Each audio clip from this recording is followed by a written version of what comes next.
changed dramatically geopolitically, but also in the EU as well. Germany is loosening its fiscal strings. And I think the good thing for Rolls-Royce, BAE Systems, and all of the other companies that support them in the UK is that they really do something very unique. They have a very unique offering that the EU does need. So I think it will lead to greater deals for both of them. I think it will lead to greater business and that greater revenues, and that's ultimately what drives the share price. So I think it will be good news over a long term. I mean, Rolls-Royce is a share that's performed very well over the last year or so. So we expect that to continue. Does business still want to see the UK government go further, be bolder in moving back closer to the EU, though? Absolutely, I think. So certainly certain segments of it do, because just for pure practical reasons, they are on our doorstep and it's over 400 million people. I mean, it seems ridiculous not to. I think a lot of businesses would feel like that. On top of that, you know, there has been this one area that's always been forgotten about, and that is finance and the city.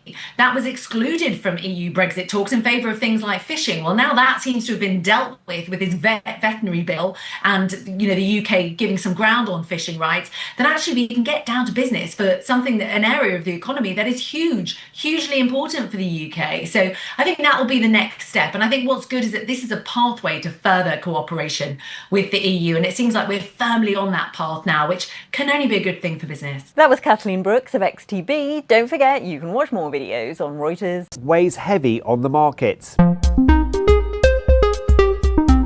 It's Monday, 19th May, and here's what you need to know. Asian stocks slipped overnight. European shares look set to end their winning streak. And US futures are pointing to a big negative open when Wall Street opens later. All this in reaction to Moody's credit downgrade of the world's largest economy. It blamed rising government debt and a widening budget deficit. Longer dated treasuries also rose. Weak economic data out of China also weighed on sentiment. Retail sales rose by less than expected. However, factory output may have slowed, but by less than forecast. Britain looks to have agreed a reset in trade and defence ties with the European Union. UK Prime Minister Keir Starmer is set to meet EU President Ursula von der Leyen later on Monday in London. Talks have been ongoing, but it looks like a breakthrough was reached overnight. At the heart of this reset is a defence and spending pact, which will allow British companies to take part in a €150 billion programme to rearm Europe. Our stock of the day is Ryanair. Europe's largest low-cost airline said that growth will slow this year due to the fact that there will be a delay in deliveries from Boeing. The airline also reported a fall in profits as a result of lower ticket prices. But shares are on the rise today, as Ryanair has predicted that fares will rebound. After Walmart's warning last week that prices will have to go up due to tariffs, this week we get reports from Target, Lowe's and Home Depot. Now, the spotlight on the sector comes just after we've heard that US retail sales growth slowed last month. And Walmart's warning came just after the US and China came to a truce on tariffs, which saw them reduce significantly on both sides. Now, President Trump had a clear message for Walmart.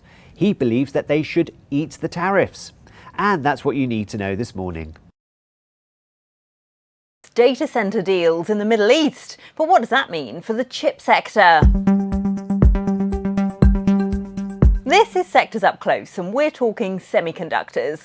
Last week, AI was back in the market spotlight. The UAE announced plans to build the biggest data centre outside the US, and Saudi Arabia promised to buy hundreds of thousands of NVIDIA's most advanced AI chips, along with striking a $10 billion deal with rival chipmaker AMD.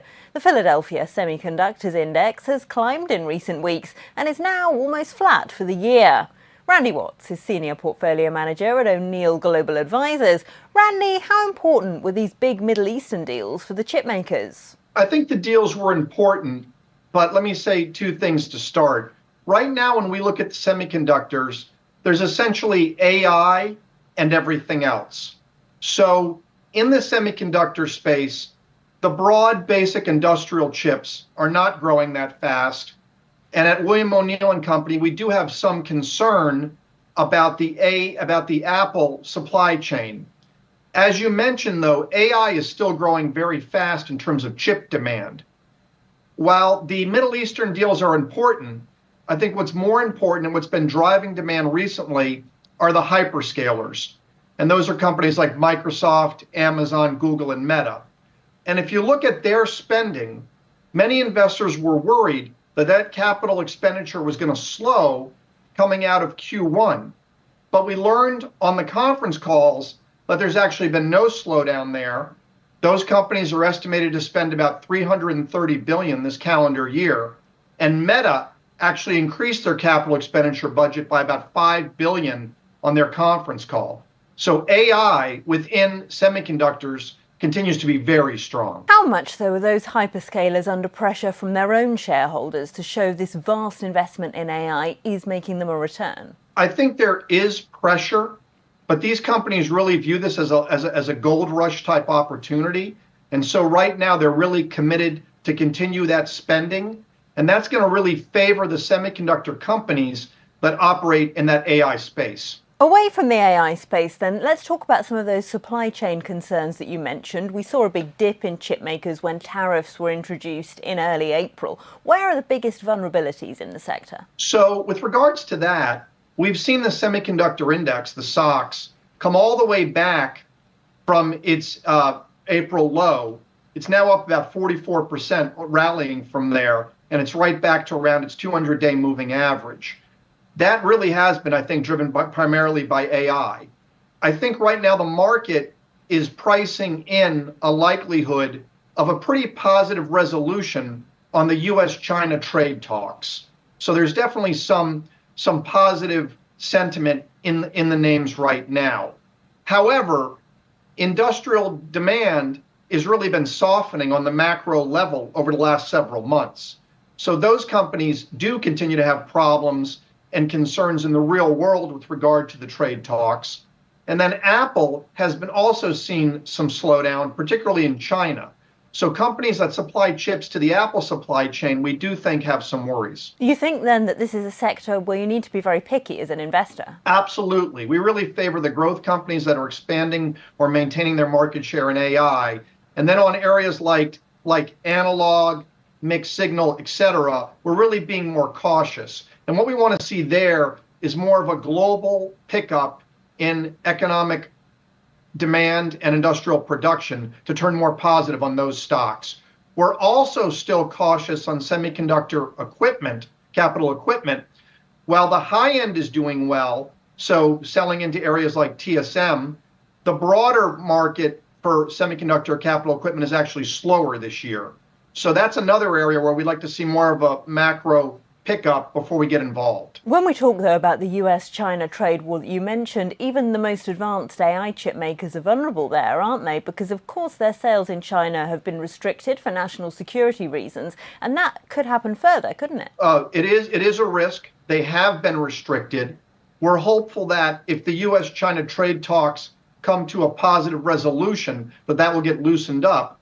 But I think also, if we look at what happened in the Mideast last week with regards to the Trump trip, there is some hope that sales into Saudi Arabia and the UAE can actually offset some of that China weakness and restriction. So while it's definitely a risk, I would say it's less of a risk now, a week later, than before that trip. That was Randy Watts of O'Neill Global Advisors. Don't forget, you can watch more videos on Reuters. Yoshinoya is looking to ramen noodles for its next phase of growth. Known for its gyudon beef bowls and udon noodles, Yoshinoya now hopes to turn ramen into a third business pillar. In its new 5-year growth plan, the fast food chain operator said it's aiming for a 10-fold jump to leading ramen seller. This ambitious plan comes at a challenging time for Japanese restaurant chains. They're facing higher food prices, especially from domestic rice and US beef, all while navigating the difficulty of raising prices in a country emerging from years of deflation. 海外につきましては、このラーメンという But incoming CEO Tetsuya Naruse is optimistic and sees significant potential for ramen in markets overseas. Yoshinoya projects its ramen business will generate 40 billion yen, which is around $276 million in revenue by the 2029 financial year. This would make up 13% of total sales, a significant jump from just 4% last year. Yoshinoya plans to expand its ramen business further through inorganic growth, with more acquisitions on the horizon. projected that airfares would rebound this summer after last year's 7% fall. The airline reported strong demand compared with last year, when consumers struggled with high interest rates. The Irish low-cost carrier reported a 16% fall in annual profits for the 12-month period ended March the 31st. But it said that fares for the 3 months ending in June are expected to rise by a, quote, mid to high teen percentage year on year. That's largely driven by the timing of Easter. And the airline said robust demand across all its 37 markets has beaten CEO Michael O'Leary's price recovery estimates. He added that summer bookings are running around 1% ahead of the same period last year. Ryanair shares were up 3.4% in early trading. With the EU, but is it a boost for British businesses? The UK and EU have agreed their most significant reset of ties since Britain left the European Union, with good news in particular for small food producers as Britain accepts EU oversight on standards that should reduce paperwork, and defence companies as Britain can be part of joint European procurement. Well, Kathleen Brooks is Research Director at XTB. Kathleen, how significant is this for the markets? I think in the short term, it's not hugely significant because there are bigger global factors that are driving markets. But I think in the longer term, this really is important.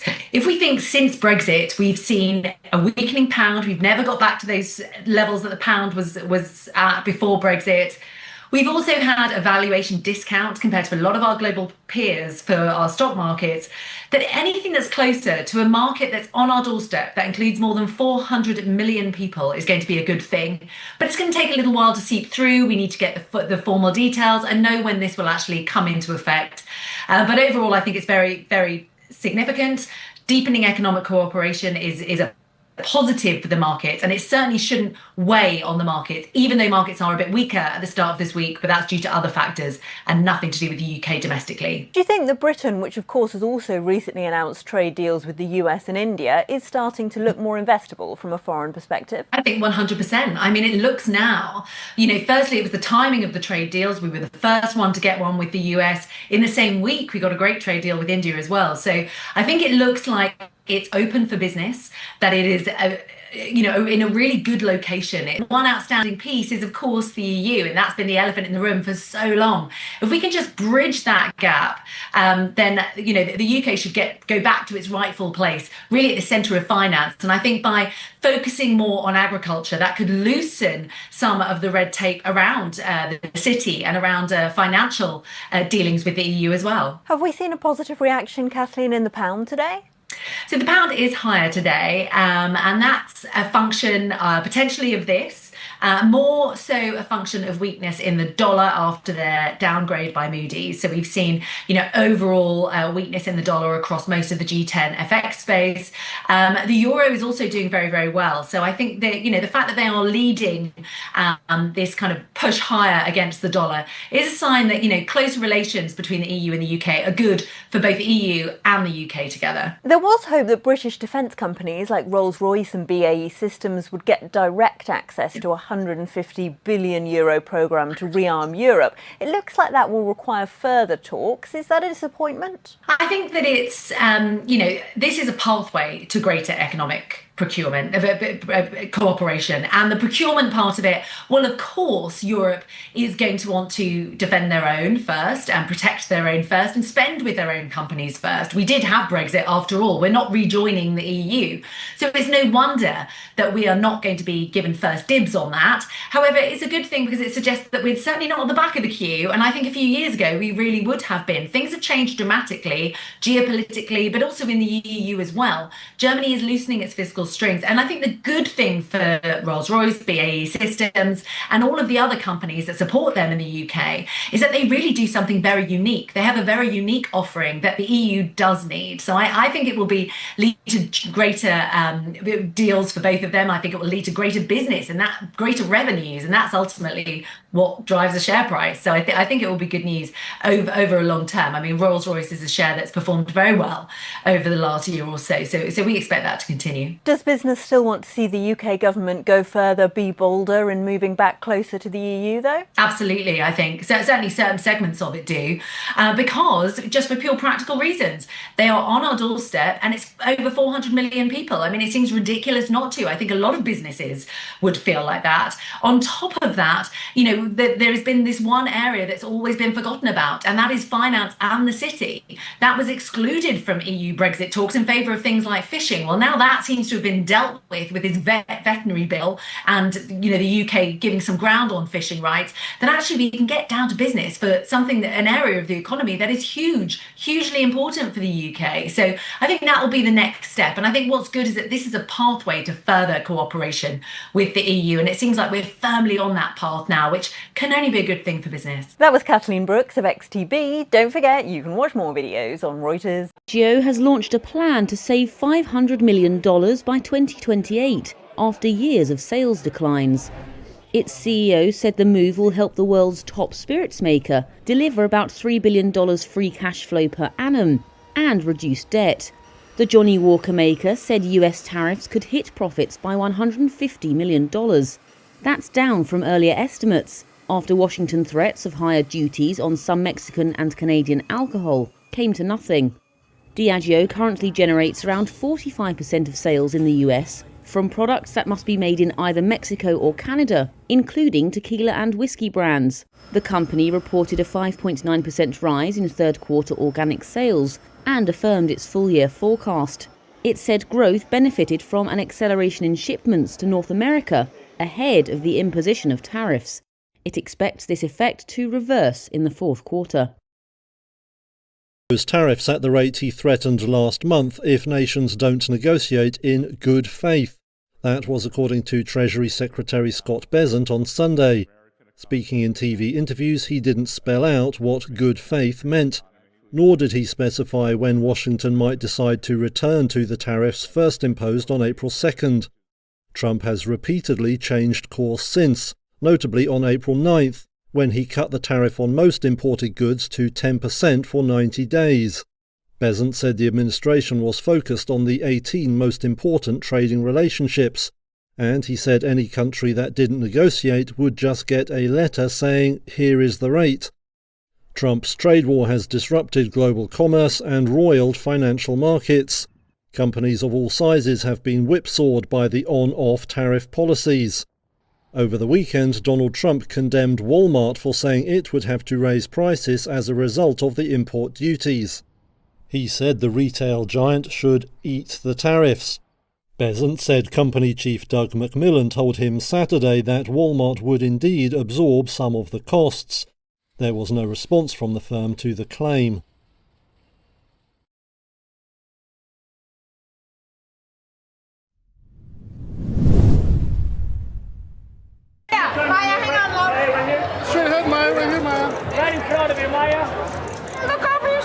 So excited. This is my first premiere, actually.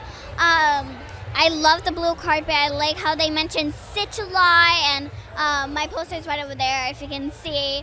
We have apprehended a dangerous experiment. Where is he? He escaped. He's trying to find the police cruisers. He took the red one. What hideous planet is caught in your crosshairs? A shooting star! It was so amazing. The cast was very imaginative and beautiful in the same way, but they are also great at acting. I think because, the whole message of Ohana is timeless, and I think we all need to be reminded of it now and again. We're all being pushed and pulled in so many different directions. Bringing it back to the people you love, standing up for the people you love, and kindness is everything.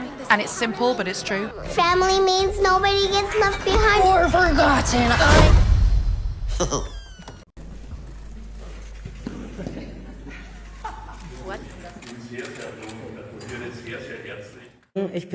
I am so happy and so grateful that I was able to have this unique experience, that I was able to make Austria proud, and that I was able to bring high culture classical music to the biggest pop stage in the world, and also to show my skills. And I'm also glad that I'm allowed to carry this great responsibility to represent the youth, but also the queer community, in standing up for justice for all of us. The message being simply that love really is the strongest force in the world, and that love always wins.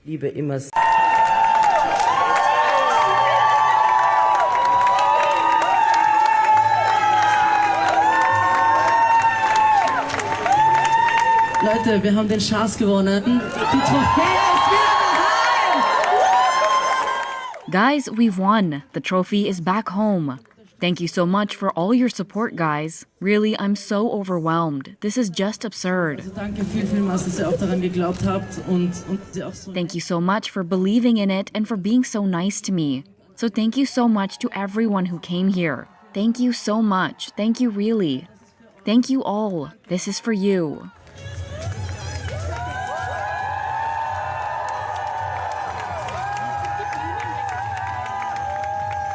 Conservationists say there are fewer than 100 Orinoco crocodiles left in the wild.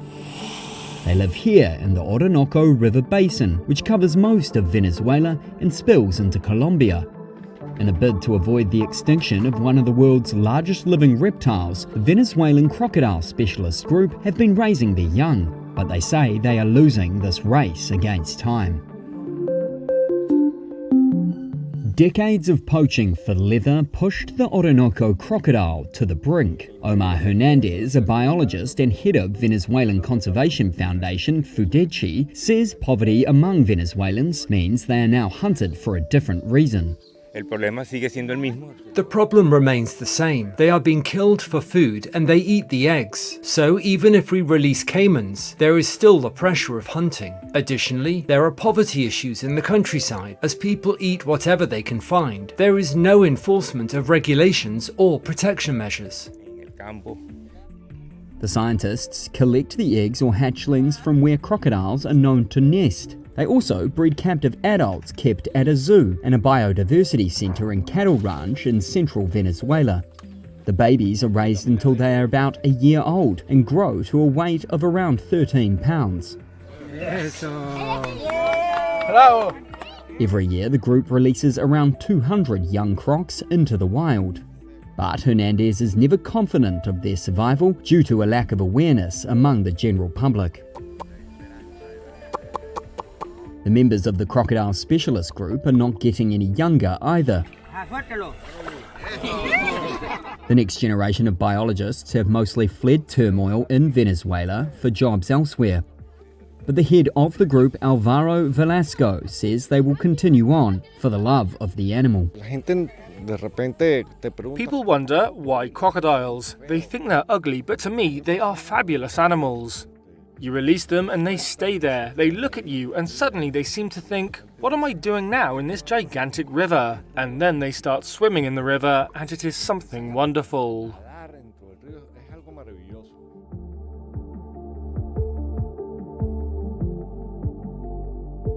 This is a Brexit surrender deal for so many people. Why are you doing a deal that sells fishermen down the river? Why is this happening?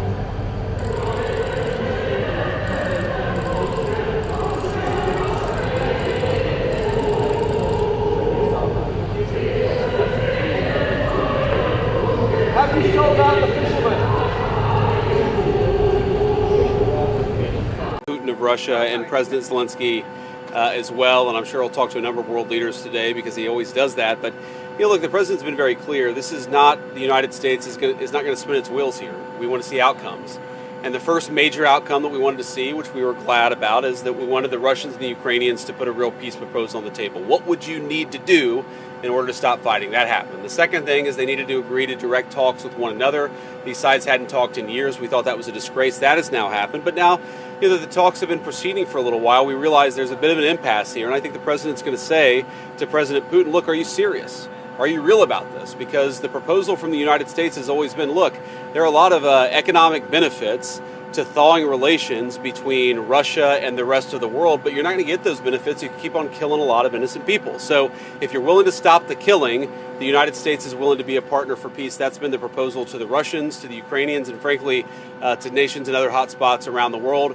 I think nobody was shocked that 3 years ago, when Russia began the invasion of Ukraine, they were excluded from international competitions. De nada más y nada menos competiciones internacionales y también. For example, we recently saw it in this past weekend in Eurovision. En Eurovisión. And therefore, Israel should not do so either. What we cannot allow are these double standards, not in culture either. And from here, in any case, I want to send a solidarity embrace for the people of Ukraine and the people of Palestine, who are experiencing the senselessness of war and bombing. Aziz Ali went back to check on the primary school he worked in before Sudan's war. He got a shock. He found an unexploded shell under a pile of old cloth. Ammunition and missiles litter streets, homes, schools and shops across Sudan's capital, Khartoum. That's as families have started to return to buildings that were commandeered by the paramilitary Rapid Support Forces in areas that have since been retaken by Sudan's armed forces. How could I not be afraid? Every day I find 2 containers filled with ammunition and RPG rockets and other explosives, all in here. And this is a school, a children's school. Volunteer groups like this one in a neighbourhood in Khartoum's twin city Omdurman are stepping in. Sudanese and UN clearance teams are trying to make things safe, but they say they need more staff and funds, especially since the US aid cuts brought in by the Trump administration. In many areas, residents are fending for themselves. 16-year-old Muazzar Monzir lost his left arm and suffered other severe wounds when a shell exploded while his family was clearing rubble in their home on Tuti Island in Khartoum. He was sitting on a chair and it exploded without warning, his uncle says. Sudan's National Mine Action Centre said more than 12,000 devices have been destroyed over the course of the war, and another 5,000 found since operations expanded into newly retaken territory. At least 16 civilians have been reported killed and dozens more wounded in munitions explosions in recent weeks. But the real toll is feared to be higher. In our relationship, Britain struck a deal with the European Union on Monday that will see the most significant reset of defence and trade ties since Brexit. It comes after US President Donald Trump's upending of the global order pushed the two sides to move on from their bitter divorce. British Prime Minister Keir Starmer called the agreement a win-win. It gives us unprecedented access to the EU market, the best of any country outside of the EU or EFTA, all while sticking to the red lines in our manifesto about not rejoining the single market, the customs union, and no return to freedom of movement. At the heart of the reset is a new defence and security pact. It will let Britain be part of any joint procurement and pave the way for British companies to take part in a $167 billion programme to rearm Europe. Britain said the deal will also cut red tape for food and agricultural producers, making food cheaper, improve energy security, and add about $12 billion to the economy by 2040. A contentious new fishing agreement was signed and a limited youth mobility scheme was outlined, while British visitors will have faster access to the EU by way of airport e-gates. This is the story of historical and natural partners standing side by side on the global stage. EU Commission President Ursula von der Leyen highlighted the importance of finding solutions together as allies. Relations were poisoned by years of post-Brexit arguments, but collaboration between Britain and European powers over Ukraine and Trump has rebuilt trust between the two sides. Monday's agreement was denounced by Brexit campaigner Nigel Farage, whose anti-immigration Reform Party has seen a recent rise in popularity, putting pressure on the Labour government. The deal was also criticised by the opposition Conservative Party, which oversaw the 2016 Brexit vote and spent years negotiating the original divorce deal. Said on Monday it will buy genetic testing firm 23andMe Holding for $256 million through a bankruptcy. It also promised to prioritize the ethical use of customers' DNA data, a response to concerns over privacy after 23andMe's Chapter 11 filing. Regeneron aims to bolster its capabilities in genomics-driven drug discovery by integrating 23andMe's trove of over 15 million customer DNA profiles, collected via its popular direct-to-consumer saliva testing kits. The genomics firm, which was a trailblazer in ancestry DNA testing, faced dwindling demand for its core services and reputational damage from a 2023 data breach that exposed sensitive genetic and personal information of millions of users. The hack and subsequent bankruptcy filing has drawn scrutiny from lawmakers who warned that millions of customers' genetic data could be sold to unscrupulous buyers. Regeneron on Monday said it will uphold 23andMe's existing privacy policies and comply with all applicable data protection laws. One analyst told Reuters the investments in genomics make good strategic sense for Regeneron, but might take a decade or more to see a return. The court is scheduled to consider approval of the transaction on June 17th.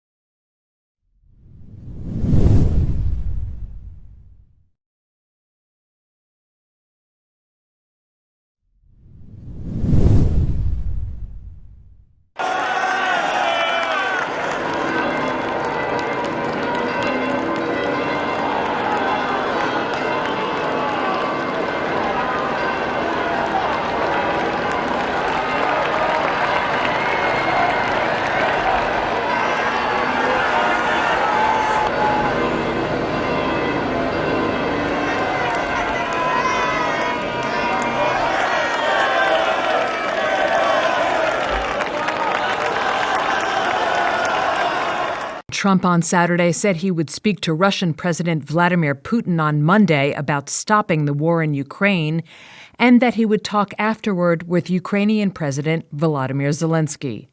The conversations would come just days after a Friday meeting in Turkey between officials from both countries. A senior Ukrainian official familiar with Friday's talks said Russian negotiators demanded Ukraine pull its troops out of all Ukrainian regions claimed by Moscow before they would agree to a ceasefire. It was the first time the two sides had held face-to-face discussions since March of 2022, weeks after Russia's full-scale invasion of its smaller neighbor. Trump, in a social media post, said he would speak to Putin at 10 a.m. Eastern on Monday, writing, quote, "The subjects of the call will be stopping the bloodbath that is killing, on average, more than 5,000 Russian and Ukrainian soldiers a week, and trade." He added that he would speak afterward with Zelensky and various members of NATO. Trump had offered to travel to Turkey for Friday's talks while in the Gulf last week if Putin would also attend, but Putin sent a team of negotiators instead. Russian Foreign Minister Sergei Lavrov spoke by telephone with U.S. Secretary of State Marco Rubio on Saturday and said he welcomed the, quote, positive role of the U.S. in helping to secure a resumption of talks between Russia and Ukraine. Rubio was quoted as telling the CBS News program Face the Nation that Lavrov said the Russians were, quote, working on a series of ideas and requirements that they would have in order to move forward with a ceasefire and further negotiations. In the interview, to be broadcast Sunday, Rubio said of the Russians, quote, I think your question is, are they tapping us along? Well, that's what we're trying to find out. Is obfuscation on the Russian side, an unwillingness to get serious about the enduring peace that's now required in Ukraine. Of course, we have been keen to work with Donald Trump, whose desire is to see peace. But we have to say that once again, Russia is obfuscating. Once again, Russia is not serious. At what point do we say to Putin, enough is enough, let's get serious?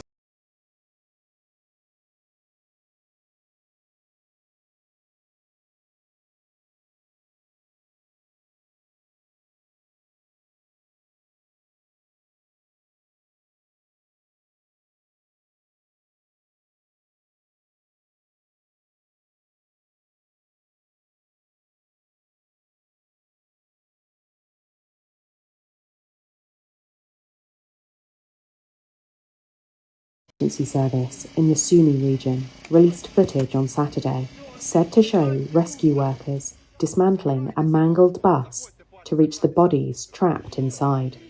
A Russian drone had killed at least 9 bus passengers in northeastern Ukraine, just hours after the two countries held their first peace talks since the early months of the war that Russia launched in February 2022. Reuters was unable to verify the date and location of the video. Ukrainian President Volodymyr Zelensky called on Saturday for stronger sanctions on Moscow following the attack. It came after a meeting between Russian and Ukrainian officials in Turkey failed to broker a temporary ceasefire. Writing on X, Zelensky called the drone strike in the Sumy region a, quote, deliberate killing of civilians. Without tougher sanctions, without stronger pressure, Russia will not seek real diplomacy, he added. The only result of the talks in Istanbul was an agreement on the largest prisoner exchange of 1,000 people from each side. Separately, a Ukrainian official familiar with the talks told Reuters Russian negotiators at the Istanbul talks gave Ukraine a condition for a truce. They demanded Ukraine pull its troops out of all the Ukrainian regions claimed by Moscow before they would agree to a ceasefire. The Kremlin declined to comment on the terms that Russia had put forward at Friday's meeting. Standing efforts, not simply on trying to broker peace, but on the exchanges of prisoners.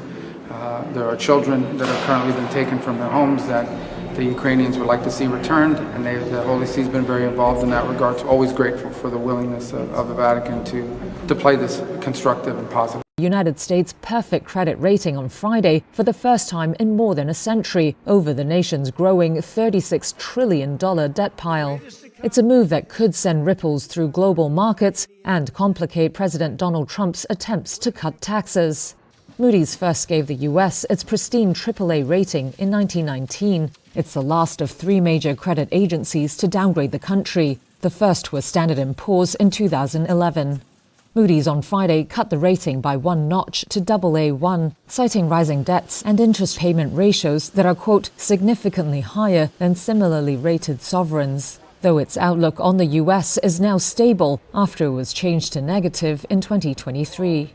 On social media, White House Communications Director Stephen Jung singled out a Moody's economist, Mark Zandi, for criticism, calling him a political opponent of Trump. Zandi declined to comment. He is the chief economist at Moody's Analytics, which is a separate entity from the credit rating agency Moody's. Since returning to the White House in January, Trump has pledged to balance the U.S. budget. But his administration's efforts to raise revenue and cut spending have so far failed to persuade investors. Elon Musk's Department of Government Efficiency has fallen far short of its initial goals to downsize the federal government, and attempts to boost revenue through tariffs have sparked concerns about a trade war and global slowdown, roiling markets. Left unchecked, such worries could trigger a bond market rout and hinder the administration's ability to pursue its agenda.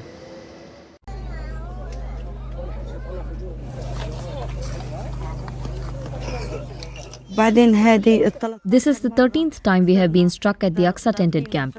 Where should we go if Aqsa is not safe? We left our bombed out houses and came here to the tented camp looking for safety. But we have been bombed here 13 times already. Why is that? We are not targets, we are regular people. Why do they strike us?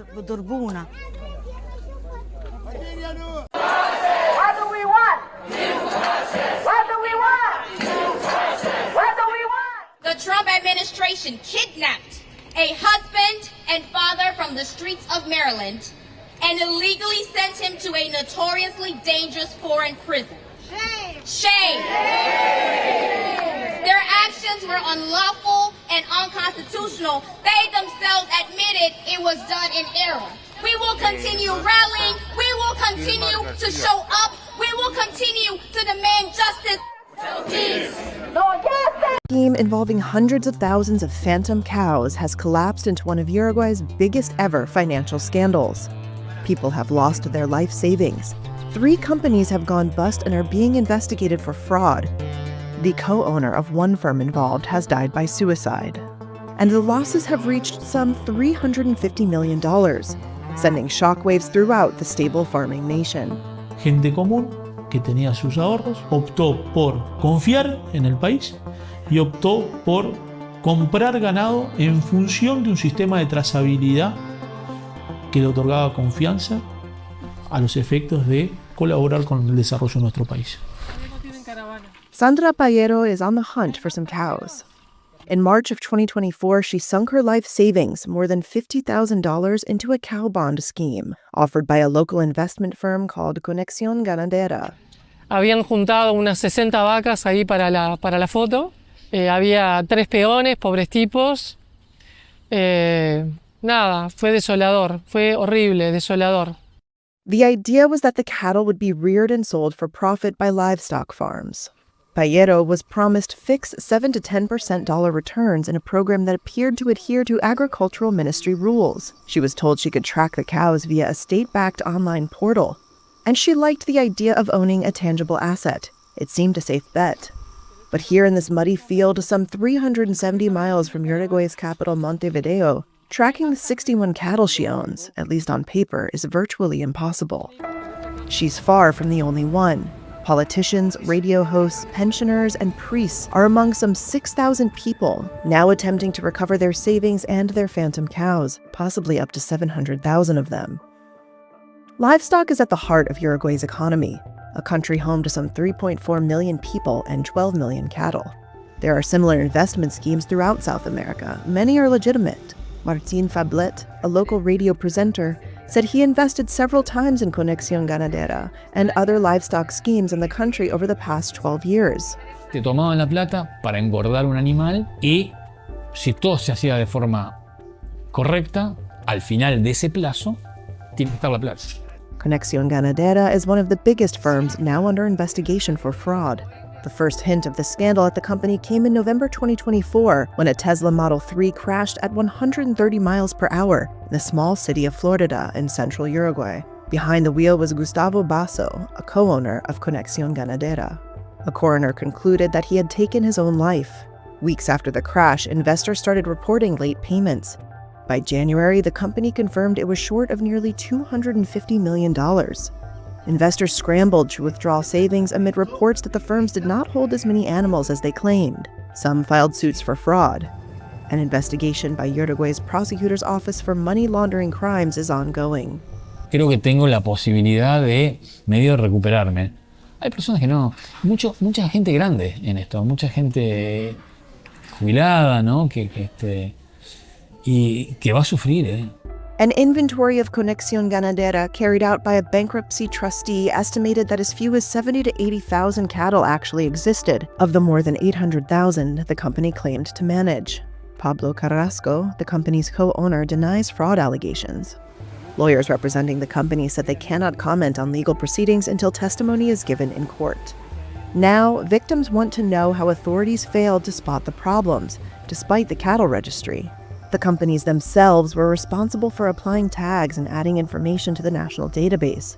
3 lawyers for victims said it was possible the government-issued tags were never attached to the animals because the cattle were never purchased. 2 other lawyers alleged cows owned by investors were sold off illegally, without their consent. Pedro Mendez represents some of the victims. Se detectó que de lo que se invirtió y lo que se compró había una diferencia, pero desde lo que figuraba en el sistema a lo real es lo que hoy en día se está inventariando, para decir de alguna forma, y de la que ya se sabe que hay diferencias. Nosotros tenemos clientes en las cuales en el sistema tenían 75 animales y hoy tienen 0. Uruguay's National Cattle Registry said it would not comment on the cases. The Livestock Ministry did not respond to Reuters' questions about whether the registry system failed. Back in Artigas, drone footage shows around 80 cattle, compared to what should be several hundred belonging to Payero and her fellow investors. Ayudé a armar a 2 grupos de apoyo emocional porque sabía que iba a haber gente que se iba a suicidar y gente que estaba con problemas psiquiátricos y gente que estaba medicada y gente que no puede más. Payero says she's angry at the way so many hardworking Uruguayans are being hurt. Y esa plata era mi jubilación, luchando por mis ahorros y por mi jubilación ganada con mi esfuerzo. That's crazy. What's your alibi? It's like we're the whole neighborhood's only your neighborhood. Why's your industrial, bro?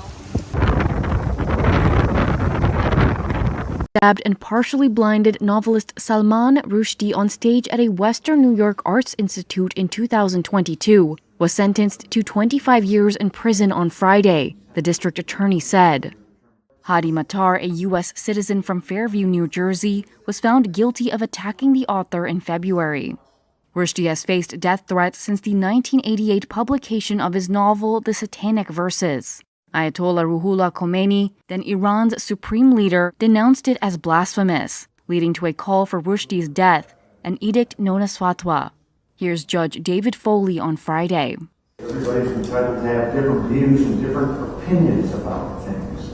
And what is truly disturbing to me about this case more than anything is that your ideals, because you believe that Mr. Rushdie shouldn't be respected, justify the actions that you took at the Chautauqua Institution. Video that captured the assault shows Matar rushing the stage as Rushdie was being introduced at a talk about keeping writers safe from harm. Rushdie, an atheist born into a Muslim Kashmiri family in India, was stabbed with a knife multiple times. The attack blinded his right eye and he required emergency surgery and months of recovery. Chautauqua County District Attorney Jason Schmidt said Matar was sentenced to 25 years in prison for the second-degree attempted murder charge of Rushdie. He received 7 years for a second-degree assault charge for the stabbing of a second man hurt in the attack. The sentences will run concurrently. Now that we've completed the sentence, we're happy and pleased to put this matter behind us. This August will be 3 years since this occurred. Matar also faces federal charges brought by prosecutors in the U.S. Attorney's Office in Western New York, accusing him of attempting to murder Rushdie as an act of terrorism. Matar is due to face those charges at a separate trial in Buffalo. Library bought this document in 1946 for $27.50, thinking it was a copy of the Magna Carta from 1327. But British researchers have now determined it is an original from King Edward I's 1300 reissue of the pivotal document, one of just 7 to survive. When purchased, it was listed as a copy with an incorrect date, but the new findings show that it is an authentic original. Experts on the Magna Carta used ultraviolet light photography and spectral imaging to authenticate the document and compared it to the other 6. They found that the dimensions and text of Harvard's document matched up perfectly with the originals from 1300. A Harvard spokesperson said the school has not yet assessed the current value, but an original Magna Carta from 1297 sold for $21.3 million in 2007. The Magna Carta forms the basis for the constitutions of many nations. It was first signed by King John in 1215 to establish the rights of the English people and curbed the power of the king. It was ratified and reissued with each monarch who succeeded John and enacted as law in 1297 by the British Parliament. President Ali Bongo has flown to Angola with his wife and son, who were transferred from prison to house arrest last week, Angola's presidency said on Friday. The family were welcomed for, quote, humanitarian reasons. According to a presidency spokesperson, it said the family had been freed after diplomatic representations from Angola.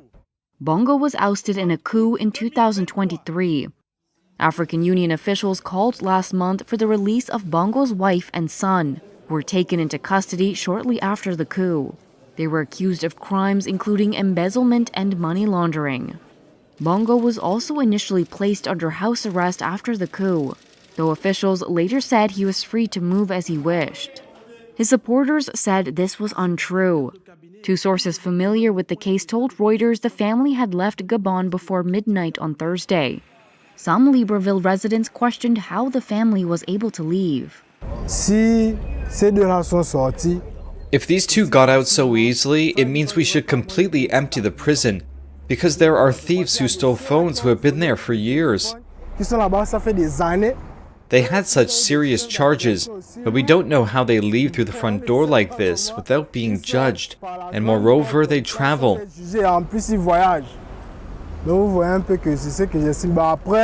So you see a bit, that's what I thought. Afterwards, we tell ourselves that maybe the president knows what he's doing, but as a young Gabonese, I find it a bit unacceptable. Gabon's communications minister did not immediately respond to a request for comment. Bongo had ruled Gabon since 2009, taking over from his father, who died after more than 4 decades in office. Donald Trump on Saturday said Walmart should, quote, eat the tariffs imposed by his administration on imported goods instead of hiking prices for its consumers. His comments were in response to the world's largest retailer saying this week it would have to start raising prices later this month due to high tariffs. Trump in a social media post Saturday said, quote, Walmart should stop trying to blame tariffs as the reason for raising prices throughout the chain. Walmart made billions of dollars last year, far more than expected. He added that the retailer should, quote, not charge valued customers anything. Walmart, in a statement to Reuters, said it would, quote, keep prices as low as we can for as long as we can, given the reality of small retail margins. Walmart CEO Doug McMillon on Thursday said the retailer could not absorb all the tariff costs because of narrow retail margins. Even so, he said the company was committed to ensuring that tariff-related costs on general merchandise, which primarily comes from China, would not drive food prices higher. Many U.S. companies have either slashed or pulled their full-year expectations amid friction between the U.S. and its trading partners, particularly China, as consumers pull back on spending. As a bellwether of U.S. consumer health, Walmart's explicit statement about the impact of tariffs is a signpost for how the trade war is affecting the retail sector. Walmart is noted for its ability to manage costs more aggressively than other companies to keep prices low. The United States' perfect credit rating on Friday for the first time in more than a century over the nation's growing $36 trillion debt pile. It's a move that could send ripples through global markets and complicate President Donald Trump's attempts to cut taxes.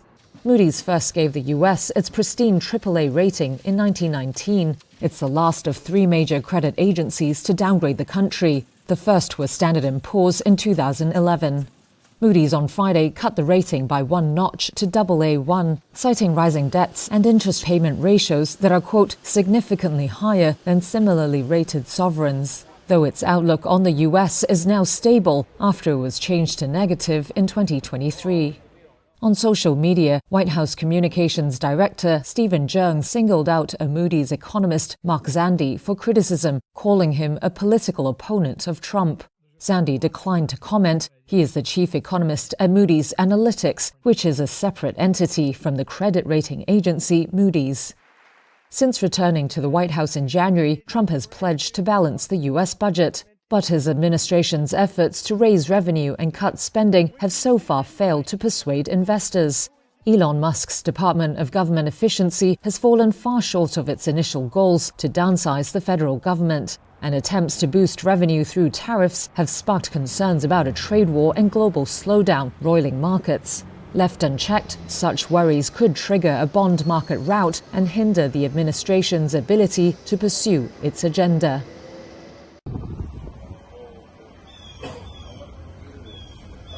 The sirens came on, the wind started, and I always felt very safe in the city on this block with a brick house that has 3 layers of brick. The house was built in 1912, and the wind started and the tree out front was shaking so violently. I said, come on, David, let's go. Let's get out and get out of this room. And suddenly, all the doors shut, the windows flew out from the bedroom, the entire back of my house. This is was my dressing room, and you can see straight into the alley now. Okay. You have his number? Yeah. Yeah, I'm put my number. Me one.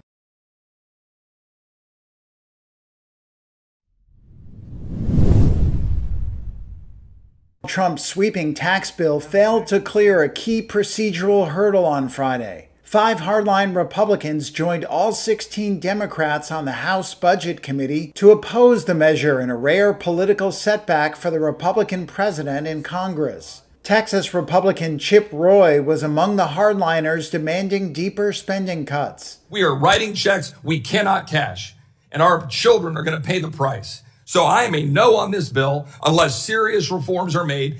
The legislation would extend tax cuts passed during Trump's first term. Congress's bipartisan Joint Tax Committee estimates the tax cuts would cost $3.72 trillion over a decade. Trump has highlighted measures including lifting taxes on tips and overtime that Republicans say would boost working-class Americans, while critics say the bill will offer more benefits to the wealthy. Republicans opposed to the bill said they would continue to withhold support unless Speaker Mike Johnson agreed to further cuts to the Medicaid health care program for lower-income Americans and the full repeal of green energy tax cuts implemented by Democrats. The vote came despite Trump's call on social media for Republicans to unite behind the legislation. It is likely only a temporary setback for the measure in a Congress that is controlled by Trump's Republicans, and so far has not rejected any of his legislative requests. House Budget Committee Chairman Jody Arrington said the legislation was important to voters who elected Trump to the White House and gave Republicans full control of Congress last November. They want common sense policies, and they want from all of us a commitment to putting America and Americans first. Let's give the people what they voted for. Democrats said the plan would benefit the rich while hurting working-class families. Here's the committee's ranking member, Brendan Boyle. It is the biggest tax cuts for billionaires in American history, paid for by throwing 13.7 million Americans off their health care coverage. The nonpartisan Congressional Budget Office just this week confirmed that at least 13,700,000 Americans will lose their health care if the GOP bill for billionaires becomes law. The committee is set to reconvene Sunday evening to reconsider the legislation. I have been to represent Cassie Ventura since we filed her civil complaint in November of 2023. She has shown such great courage and bravery for stepping forward, and she has now testified throughout this entire week. She's done so under the most difficult of circumstances, just about to give birth to her third child, and under some very difficult circumstances because of the subject matter of what she testified to.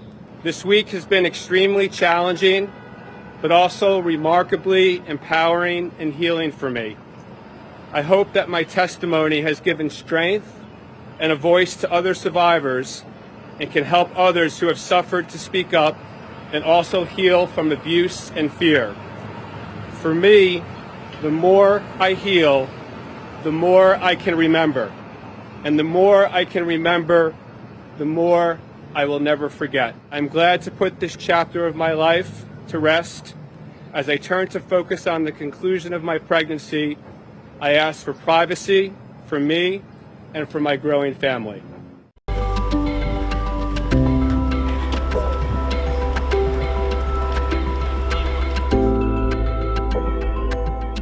I enjoyed the views and the downhill.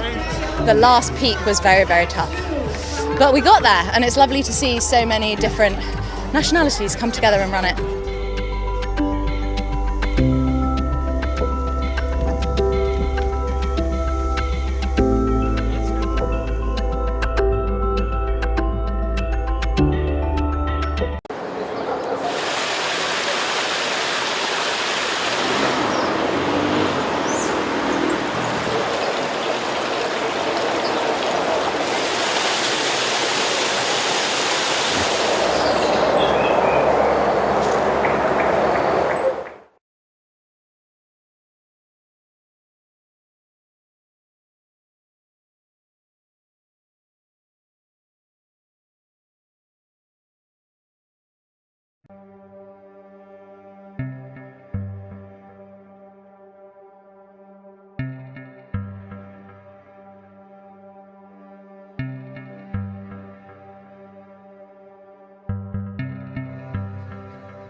essa mancha está associada com o quê?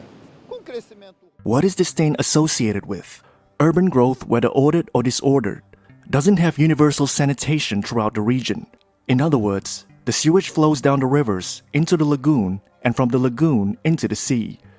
Today you can see that the color is greener. Why? Because it probably has cyanobacteria, which are a type of algae that multiply in very unhealthy conditions when you have a lot of sewage in the lagoons. Insalubridade, quando você tem muito esgoto dentro das lagoas. 点火，起飞。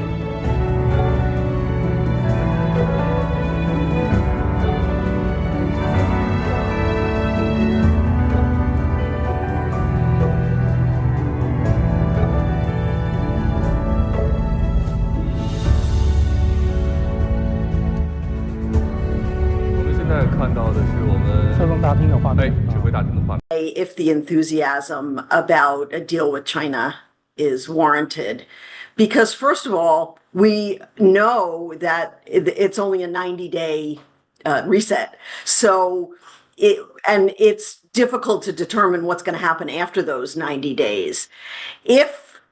And what it seems to be is, to me, that the market thinks we've got kind of a cap now on tariffs, that in 90 days they're not going to go up.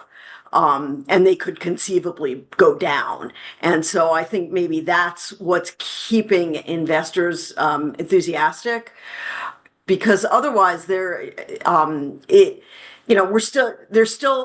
tariffs are still higher than they were before. Overall tariffs are still higher than they were before. I think already we've probably seen some damage done to, particularly to small businesses who, had containers coming in from China that are, sitting at the port now. And they are still trying to figure out how they're going to pay the extra for those goods. So it doesn't seem to me a cause for wild enthusiasm. Sentiment survey came out today with consumer sentiment showing, first of all, a big drop from last month to this month. And secondly, the current level is about as low as it's been in the history of the survey. It seems like there's two levels of disconnect. So one is between what consumers are saying and what consumers are doing, because they do seem to still be spending, and maybe they're trying to front load that spending now because they're worried that they won't have the means to spend in the future. And then there's also a disconnect between the market's enthusiasm and, the market having gone up, for several weeks now, and what consumers are saying. Again, the market is supposed to be a future discounting mechanism. And so it's a little surprising that the market doesn't seem to be more concerned about the consumer, given the results of the consumer surveys.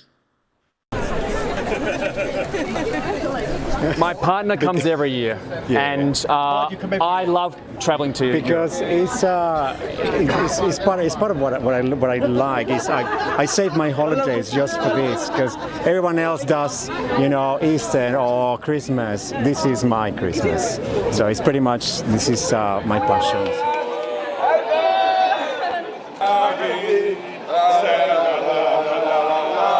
I think more Eurovision piece would be better for international politics, because we have so many different nations here, and they are all supporting, charming to each other. We got so much compliments about our outfits. We're giving compliments about our outfits, and it's so nice. Everybody is so nice to each other. So more Eurovision piece for the world we need.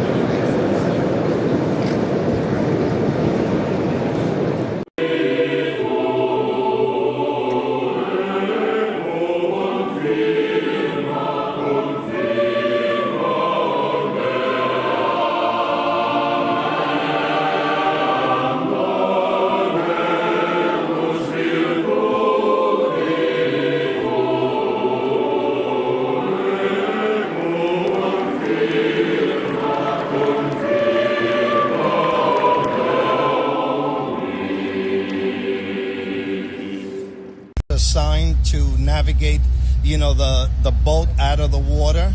I believe he lost, and there were some mechanical issues that probably caused the ship to hit the water.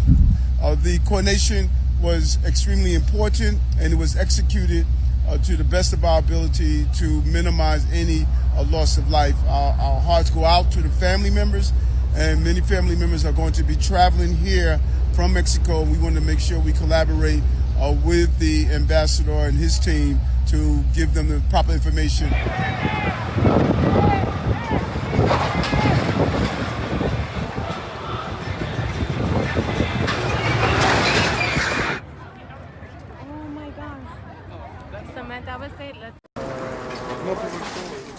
Скажи, как открывай экран, я ему даю воду.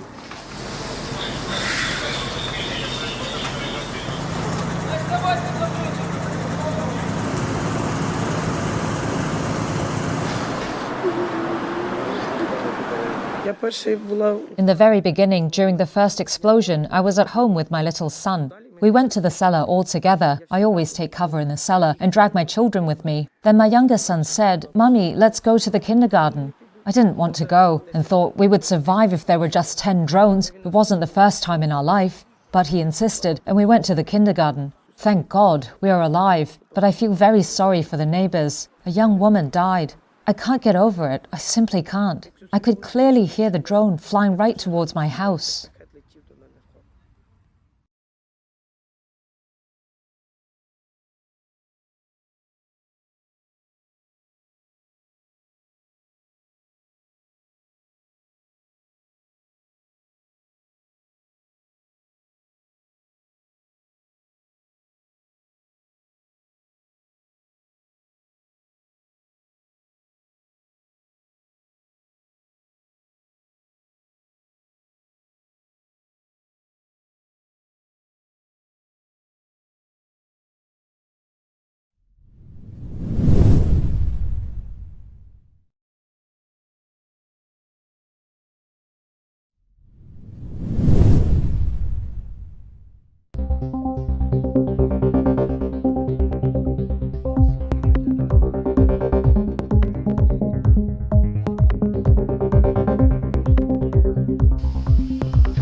Tourists flock to the ancient Croatian city of Dubrovnik to visit Game of Thrones filming locations.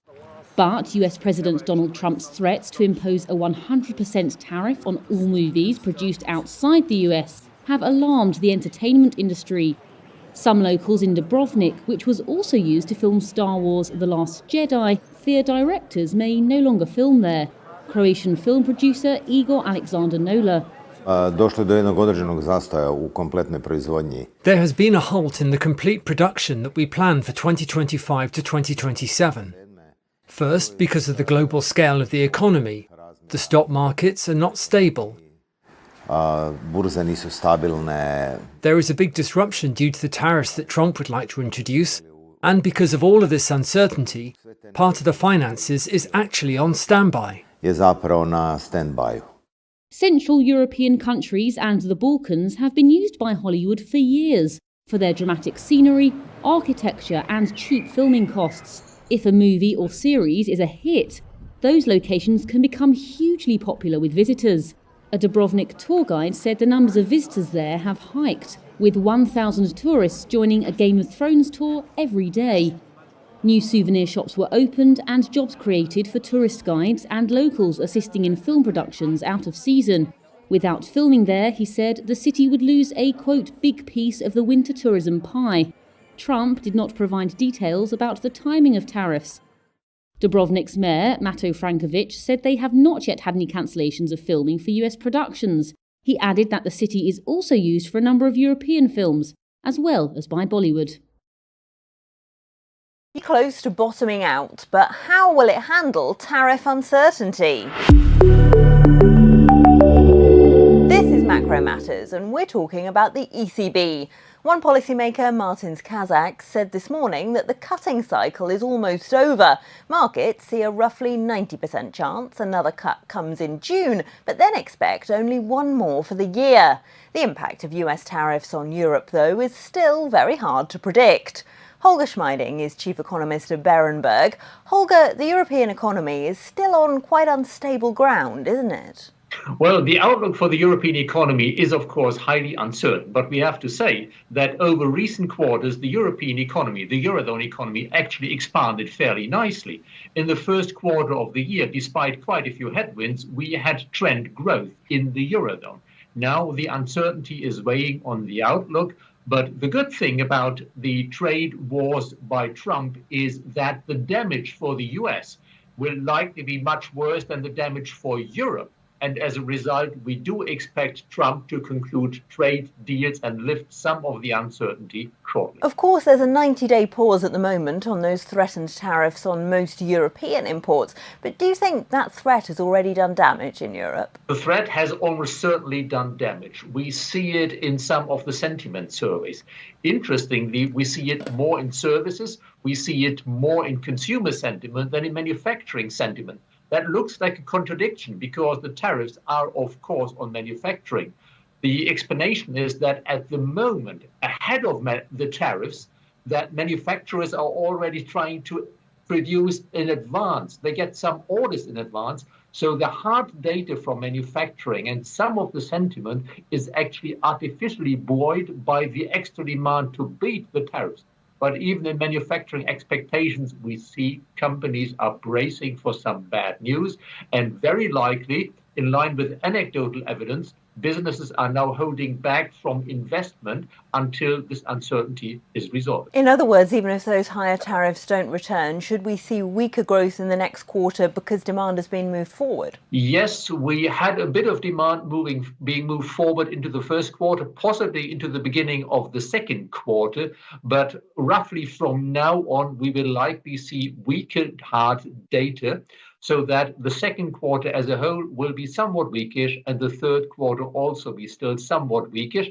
It will take time for businesses, after a hopeful partial resolution of the trade uncertainty, it will take time for businesses to step up investment again. So the real big boost again back to trend growth or above should come in the fourth quarter and not before. Should we be worried then, Holger, about that lower growth combined, of course, with much higher defence spending, leaving governments with very tight fiscal margins in case they need to adapt? Well, I don't think there is much governments can do and will do about this kind of growth, almost pause that we probably are having right now. Why? First of all, it's probably temporary. And secondly, governments don't have fiscal space. As a result, they shouldn't do it.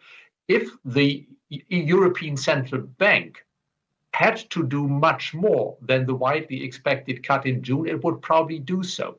I think that with a trade deal kind of likely over the next, say, 2 months, the coming cut by the ECB will be the last one. But just if there is no trade deal, if the uncertainty gets worse, then the ECB would probably continue to cut and cut over the second half of the year, unlike the US Fed, which has to deal with the higher inflation that's coming from the US tariffs. The US trade policy is disinflationary in Europe. We have more Chinese goods, more domestic goods on our markets, and that would give, if really need be, the European Central Bank the freedom to go beyond the June cut. You think then that policymakers in Europe have an easier job than in the US? In a way they have, yes. They do not have Donald Trump as president, which definitely makes life much easier this side of the Atlantic than in the US. That was Holger Schmeiding of Berenberg. Don't forget you can watch more videos on Reuters.com. Pounded and colourful figures whirled through crowds as Nigeria's third biggest city, Ibadan, hosted a masquerade festival this week. The two-day event is a celebration of Egungun, a cultural tradition of elaborately costumed masquerades and festivals to honour ancestors. Cultural researcher Fudumzi Abe says Egungun has an uncredited influence on contemporary fashion. There are lots of styles that are being emulated from Egungun itself, but people refuse to give them the acknowledgement. They refuse to give them the accolades that they deserve. They refuse to attribute their creativity to Egungun. Adiola Ayula attended the festival this year. When I got here, the way the place is organized, like I saw the people from Ogun State with their own attires and different color, the people from Lagos State with their own Osun State, even though the Benin Republic, the Beninois, came from the different parts of Benin Republic with different attires. And you can also see by yourself that this is not a joke, it's a real thing. Now in its second year, organisers plan to make the festival an annual event, preserving West Africa's unique cultural heritage. West African Al-Qaeda affiliate said it killed 200 soldiers in an attack on an army base in Burkina Faso earlier this week.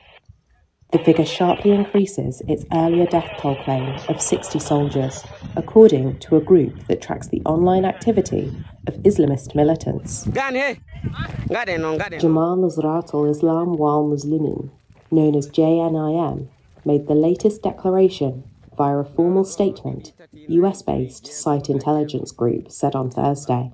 Reuters could not immediately verify the statements, while Burkina Faso's government did not respond to a request for comment. The base, as well as a police station and market in the northern town of Djibo, came under attack on Sunday morning by hundreds of fighters, security sources told Reuters at the time. Although there was no official toll or government statement, 3 local residents told Reuters that dozens of soldiers and civilians were killed. JNIM has since blocked road access to the Djibo base. Analysts say JNIM has been ramping up attacks in Burkina Faso. That's despite a military junta that seized power in 2022, with promises of increased security and a fight back against jihadist militants. JNIM claimed multiple attacks in Burkina Faso on May 11th alone, as junta leader Ibrahim Traoré was visiting Russia, where he met with President Vladimir Putin. Have to go up. Well, shoppers at the world's largest retailer will face higher prices.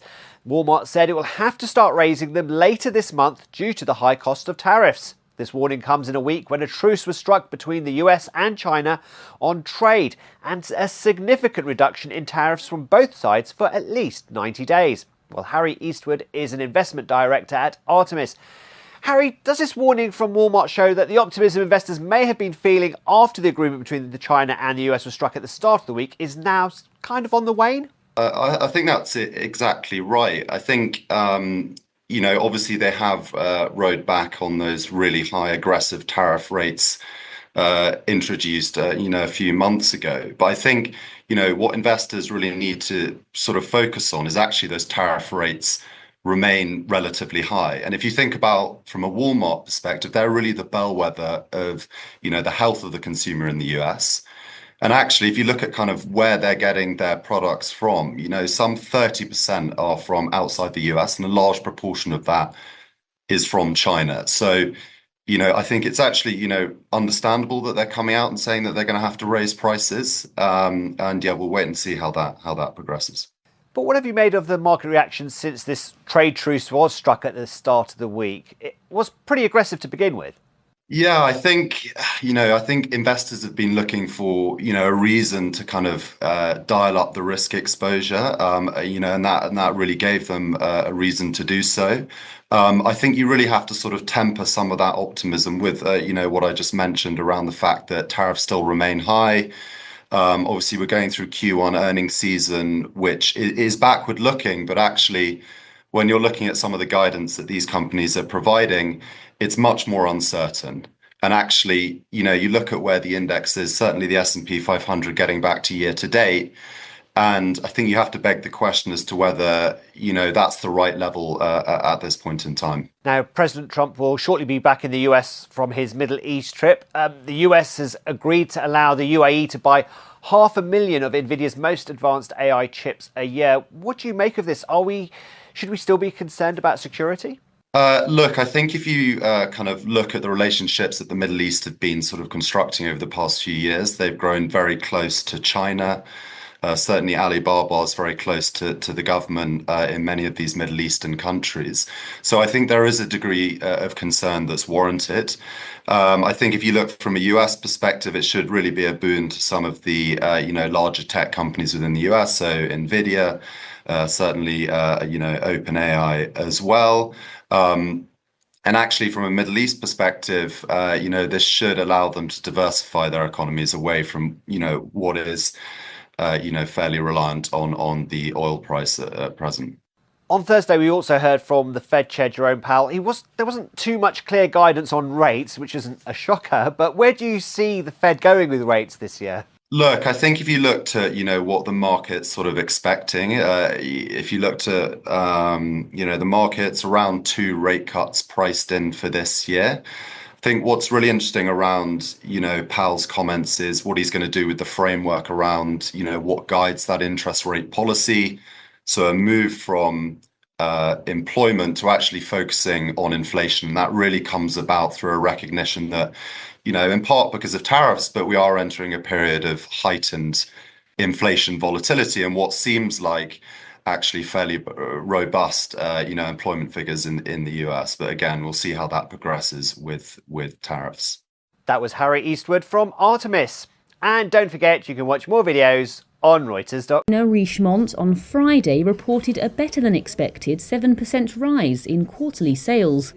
That's as weaker Asian demand was offset by strong business in the US, where wealthy shoppers continue to splash out on luxury jewellery despite economic uncertainty. The Swiss-based group, also owner of watch label Piaget, among others, said sales over the quarter to the end of March rose to $5.8 billion. The increase was slightly more than analysts expected. However, it was slightly slower than the 10% growth rate in the third quarter. The jewellery division posted an 11% rise in sales over the quarter, helping to offset a decline of the same amount at the watches division. That's suffering a slump in demand from China, where a property crisis is impacting demand for high-priced purchases like timepieces. Luxury groups started the year with hopes that robust demand in the United States would help lift the sector out of its biggest dip in years. But from mid-February, signs of a weakening US economy began to creep in, and sweeping tariff announcements in April brought more uncertainty. Richemont's shares were up 1% in pre-market trade. Chris Brown was arrested and charged with grievous bodily harm over an assault from 2023, according to UK authorities on Thursday. Police said the arrest is linked to an incident in February 2 years ago in London's Hanover Square. The Sun newspaper reports that the 36-year-old's Thursday arrest was at a hotel in Manchester over an alleged bottle attack on a music producer at London's Tape nightclub. Reuters could not immediately verify the details of the Sun's report. Representatives for Brown could not immediately be reached for comment. Police and prosecutors said Brown is set to appear in court on Friday. The R&B star is set to kick off a global tour next month, including shows in Manchester and other locations in Britain. Team for Sean Diddy Combs sought to portray the government's star witness Cassandra Ventura as a willing participant in his drug-fueled sex parties known as freak-offs. The singer, who goes by Cassie and is in a late stage of pregnancy with a third child, had previously told jurors in a sex trafficking and racketeering trial that Combs coerced and blackmailed her into the freak-offs he organized and that she hated. Ventura said she participated at first because she loved Combs and wanted to make him happy. She said his abuse grew over time. The defense team for Combs, who has pleaded not guilty, sought to show the relationship was more complicated. On Thursday, defense lawyer Anna Estevao showed jurors a series of emails and text messages from early in their relationship, including some that were sexually explicit. They included early communications where Ventura told Combs she was always ready for a freak-off or sex, and where they professed love for each other. The defense also displayed messages from long after Ventura claimed Combs began abusing her in an attempt to show jurors his conduct was not coercive, such as a text from 2017 where Ventura told Combs she still loved Freakoffs. Ventura told jurors not to take what she wrote literally, saying, quote, "Loving Freakoffs were just words." Ventura said Combs, like her, had also been addicted or close to addicted to opiates. She also said he would get angry at times if he learned she took drugs without him. Combs, 55, has been held since September in a Brooklyn jail. If convicted on all counts, the rapper and founder of Bad Boy Records could face a minimum 15 years in prison or life behind bars. The ministry said on Thursday that a suspect in the killing of 13 gold miners has been arrested in Colombia. The ministry said in a post on X that the arrest of Miguel Rodriguez, whose alias is Cuchillo or Knife, followed extensive intelligence work and coordination between Peruvian and Colombian authorities and Interpol. Earlier this month, workers at a gold mine in northern Peru were kidnapped and murdered by illegal miners that were allied with criminal groups, according to police and industry sources. A wave of violence over control of the area has forced the government to establish a military facility there. Illegal mining in Peru, mainly for gold, has begun moving more money than drug trafficking, taking in between $3 and $4 billion per year, according to the government. A lawyer for the suspect told local radio that his client had been in Venezuela for a few days before returning to Colombia, where he was arrested. Rodriguez had previously denied involvement in the killings in an interview with a local television station. Took him to the United Arab Emirates on Thursday, and the visit was marked by the signing of more deals, valued in all at $200 billion. That followed a pledge by the UAE in March to invest some $1.4 trillion in the US over 10 years. Trump hailed that deal in a meeting with country President Sheikh Mohammed bin Zayed Al Nahyan. And all I could say is thank you very much. We will work very hard to deserve it. Among the deals announced Thursday was another order for Boeing. UAE airline Etihad said it would buy 28 big jets from the aerospace giant, including 787s and 777s. That followed news of Boeing's biggest ever order for wide-body jets a day before, when Trump visited Qatar. Also finalised in Abu Dhabi was a plan for the largest AI campus outside the US to be built in the UAE. Reuters sources said the deal would give the country expanded access to AI chips from NVIDIA. Company boss Jensen Huang was seen conversing with Trump at the palace on Thursday. A White House fact sheet said other deals included a partnership between US and UAE oil firms to expand oil and gas production. It valued that agreement at $60 billion. However, US lawmakers, including Bernie Sanders, on Thursday sought to block further arms sales to the country. That's over allegations that UAE forces are involved in Sudan's civil war. A group of protesters gathered outside the U.S. Supreme Court on Thursday, as the 9 justices heard arguments over President Donald Trump's executive order to restrict birthright citizenship. Hands up! 14th Amendment! The move would be a major shift in how the U.S. Constitution has long been understood, and affect thousands of babies that are born in the country each year. U.S. Solicitor General D. John Sauer argued for the administration. This order reflects the original meaning of the 14th Amendment, which guaranteed citizenship to the children of former slaves, not to illegal aliens or temporary visitors. That's a good one. Birthright. That's a big one. Signed on his first day back in office, Trump's order directed federal agencies to refuse to recognize the citizenship of U.S.-born children who do not have at least one parent who is an American citizen or a green card holder. Liberal Justice Sonia Sotomayor said during the hearing that she believes the order violates multiple Supreme Court precedents concerning citizenship. If we're afraid that this is, or even have a thought, that this is unlawful executive action, that it is Congress who decides citizenship, not the executive, if we believe, some of us were to believe that, why should we permit those countless others to be subject to what we think is an unlawful executive action? As unlawful as an executive taking the guns away from every citizen. The 14th Amendment Citizenship Clause states that all persons born or naturalized in the United States and subject to the jurisdiction thereof are citizens of the United States. The plaintiffs argued that Trump's directive violates that amendment. Washington State Attorney General Nicholas Brown spoke to reporters after the arguments. So you're going to have people that not only lose the rights and benefits and privileges and honor of being an American, but they have no benefits whatsoever. It might be stateless. What do we do with those children? How do we address the problems that they are facing? The judges mostly focused on the Trump administration's emergency request to scale back injunctions issued by federal judges in states including Washington that blocked Trump's directive nationwide. The conservative justices on the court seemed willing to limit the ability of lower court judges to issue universal injunctions, but they also appeared reluctant to issue a ruling without further delving into the legal merits of Trump's order. Here's conservative Justice Neil Gorsuch. How do you suggest we reach this case on the merits expeditiously? After more than 2 hours, it remained unclear how the Supreme Court might resolve the issue, or whether it would order further briefing.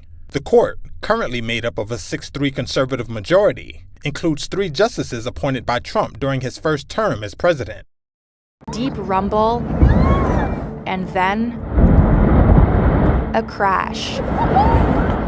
For years, visitors have watched in awe as blocks of ice, some the size of a 20-story building, collapse from Argentina's Perito Moreno Glacier. But recently, the size of the ice chunks breaking off, a process called calving, has alarmed local guides and glaciologists. The face of the Perito Moreno Glacier had for decades held more or less steady, bucking the trend in recent decades by maintaining its mass, even as warmer climates spurred faster glacial melting worldwide. But Pablo Quinteros, an official tourist guide at Las Glaciares National Park, says there's been a recent shift. He says it was once rare to see icebergs of this size breaking off, but in the last 4 to 6 years, it's become a common sight. Glaciologist Lucas Ruiz says the face of the Perito Moreno Glacier, which flows down Andean peaks into Lake Argentina, had unusually been more or less in the same position for 80 years. Lo que pasa con el Perito Moreno es que the thing with Perito Moreno is that it took a while, so to speak, to feel the effects of climate change. However, the changes we are seeing today clearly show that this balance of forces, or this balance of mass between the upper part that accumulates snow and the lower part that melts ice and calves icebergs, has been disrupted. And today the glacier is losing both in thickness and area.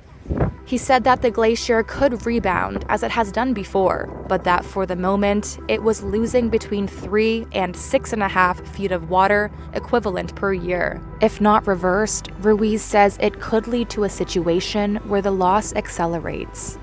For now, the glacier remains a spectacle for travelers like Giovanna Machado, who came from Brazil to see it up close. É insano.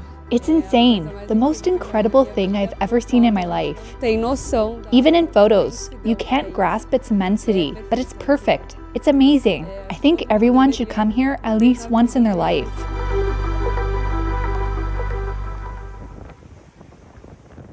Move down the hallway. If you stop, you will be arrested. Kills poor kids in Gaza by buying bombs and pays for it by kicking kids off Medicaid in the U.S. Keep going down. Keep going down the hallway. Yo, everybody, I'm saying, everybody stop this. Pick it up. Ben, what are you calling for the Congress and senators to do for Gaza? Congress and the senators need to ease the siege.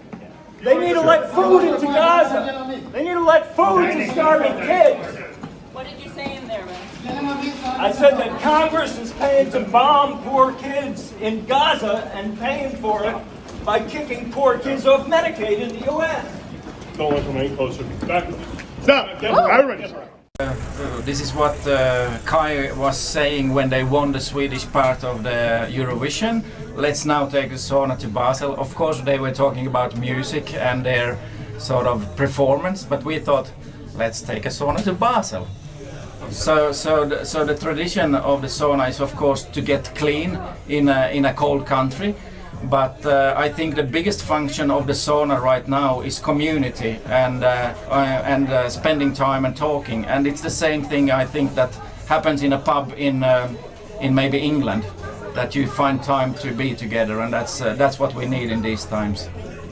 Heitä pusos, veitni bara yr. Oh, bara bastu jo sauna! Portugal will hold its third general election in as many years. Many citizens hope for a government that can tackle global trade tensions and end the relentless cycle of annual polls. But for residents in Marina Grande, a working-class town in central Portugal, even that seems like wishful thinking. The country has faced a decade of fragile governments, with only one achieving a parliamentary majority, which still collapsed halfway through its term last year. Luis Simões, a moulding plant worker, fears no lasting government will emerge from the election. They have to reach understandings with each other. If they don't reach an understanding up there at the top of the pyramid, we will suffer down here. Despite the impact of US tariffs on imports from the EU, this issue has barely featured in the election campaign. Portugal's economy shrank in the first quarter, setting off alarm bells for big exporters in Marina Grande. The country's moulding industry is Europe's third largest, with exports mostly to other European nations. Stability is always... Joaquim Menezes, president of Iberomoldes, fears trade tensions could affect his European clients and his company, compounded by political instability at home. And if we are not competitive, then our customers will suffer and we will suffer. Opinion polls show the centre-right Democratic Alliance of Prime Minister Luis Montenegro leading, but without a parliamentary majority. Similarly, the centre-left Socialist Party is close behind.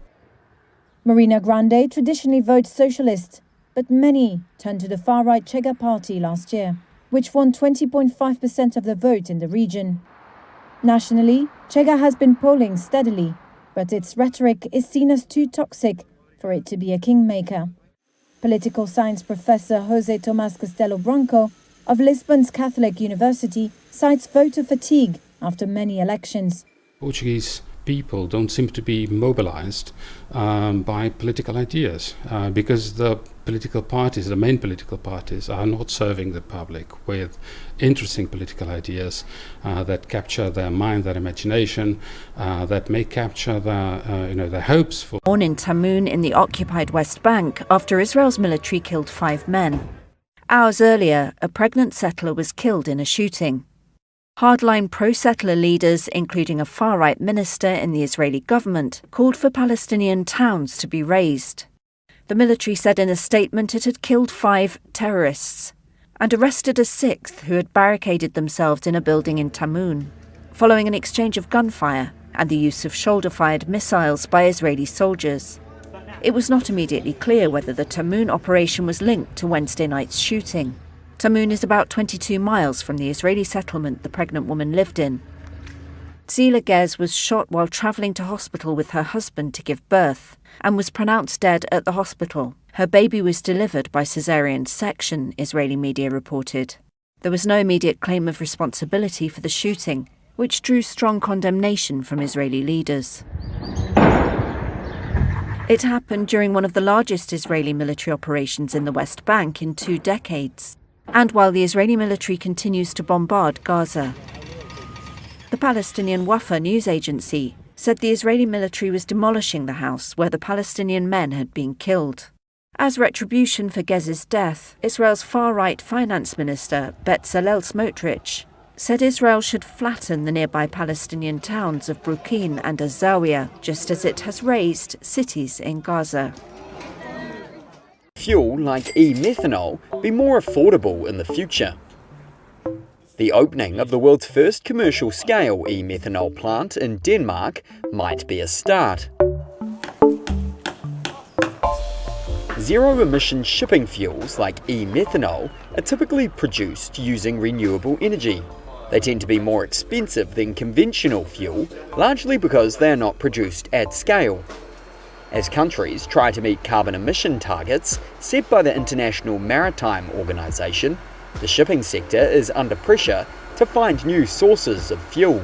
Shipping giant Maersk is set to buy part of the e-methanol production as a low-emission fuel for its fleet of container ships.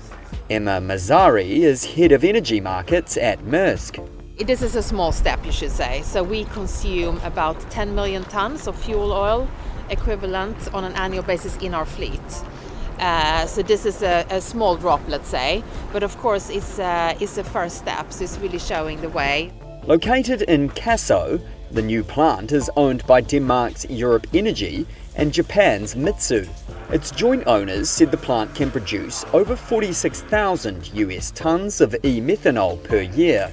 Here's Canul Erik Andersen, CEO of European Energy. I hope that we, with this facility, can take at least have a kind of a proof of concept role, and I'll be proud if this facility can play that role. But besides that, we are of course a small country, and we need to expand to larger economies where this technology can be utilized. The Kasso plant will make e-methanol using renewable energy and CO2 captured from biogas plants and waste incineration.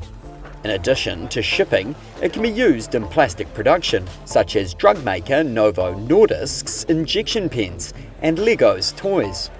Excess heat generated from the plant is expected to warm thousands of households in the local area.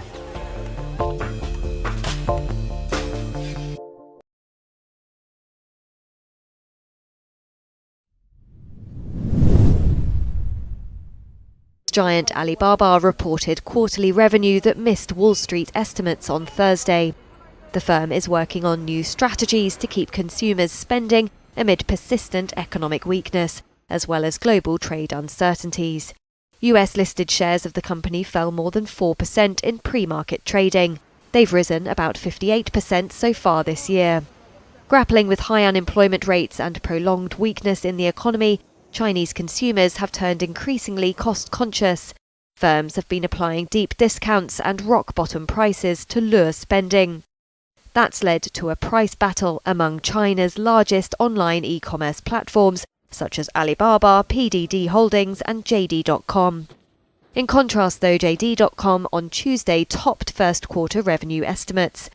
Alibaba reported revenue of $32.79 billion in its fiscal fourth quarter, ending in March. Adria Mohareb is old enough to remember what Palestinians call the Nakba, or catastrophe, of 1948. She is no stranger to conflict, but she says what she's facing now is worse. During all the wars that took place, there was nothing like what's happened during this one. 77 years ago, on May 15th, war broke out in the Middle East, a day after the State of Israel was established, when British forces withdrew from what was then called Palestine. Mohareb's family was among the nearly 800,000 Palestinians who fled or were forced to flee their homes. She says she was 13 then and was living with her family in Jaffa. Jaffa is now part of Israel. The fighting lasted for months and cost thousands of lives. Her family escaped to Gaza, where they were able to plant wheat and barley for food there. Mohareb says it's a stark contrast to current conditions in the enclave, where Israel has blocked food and supplies from entering since March. We fled to Gaza. In Gaza we were full. We were full, I swear. Everything was available. We had bread. We found food to eat. We would find watermelons. We would find the things we needed. Now we crave something to eat, I swear. Sitting in front of her tent next to her destroyed house in the southern city of Khan Yunis, Mohareb says this war is destruction. It hasn't left a single home, it hasn't left a soul or anything. As Palestinians commemorated the Nakba on Thursday, Israeli bombardments continued. Children were among dozens of people killed, local medics said. Most of them in Khan Yunis, where airstrikes hit homes and tents. 13-year-old Rayam Al-Zanati says she woke up to find herself under rubble in her house. She says her uncle's entire family was killed, including young cousins. There was no immediate comment from the Israeli military. Hamas said in a statement that Israel was making a, quote, desperate attempt to negotiate under cover of fire. It comes as indirect ceasefire talks take place, with United States and Arab mediators pushing for a deal, and as US President Donald Trump visits the Middle East. Palestinians fled areas of northern Gaza on Friday following Israeli strikes. Local health authorities said more than 250 people have been killed since Thursday morning. It is one of the deadliest phases of bombardment since the truce collapsed in March, and a new ground offensive is expected soon. One of the displaced, Fadi Tambora, said, "Where should I go?" adding that there is bombing in western Gaza and people dying in the south. US President Donald Trump ended a Middle East tour on Friday with no apparent progress towards a new ceasefire. He said that a lot of people are starving in Gaza and emphasized the need for aid deliveries. Heavy strikes on Friday were reported in Beit Lahia and Jabalia. In the Jabalia refugee camp, Palestinians searched through the rubble to look for survivors. Abu Omar al-Zanati said his cousin was martyred. Every day they say that the situation of the war will be resolved, and we are sitting. Everyday martyrs, everyday martyrs, everyday martyrs, in addition to the war of hunger that we are in. This is another war. Although Israel is facing growing international pressure to resume ceasefire talks and end its blockade of Gaza, it has instead intensified its bombardment and built up armed forces along the border. Feed 3.5 million people for a month are mouldering in warehouses around the world and risk going off because of US aid cuts, according to 5 people familiar with the situation. That's enough to feed the whole population of Gaza for a month and a half, judging by figures from the UN's World Food Programme, or more than 1 million people for 3 months. The rations are in 4 USAID warehouses in Djibouti, South Africa, Dubai and Houston. Stocks due to expire as soon as July are likely to be incinerated or used as animal feed. Navin Salem is CEO of Adisia, a US-based company that makes a peanut paste called Plum Peanut, which is used in food rations. She says the termination of transportation contracts by USAID has created a huge backlog and forced the firm to hire an additional warehouse to store its own production. Not running at all is 415 children per hour that will not get the life-saving food that we could make. And right now, as you're running basically half capacity, that equates to 200 children every hour that will not get this life-saving food that has been paid for by the United States taxpayers. The dismantling of USAID and cuts to humanitarian aid spending by President Donald Trump come as global hunger levels are rising due to conflict and climate change, undoing decades of progress.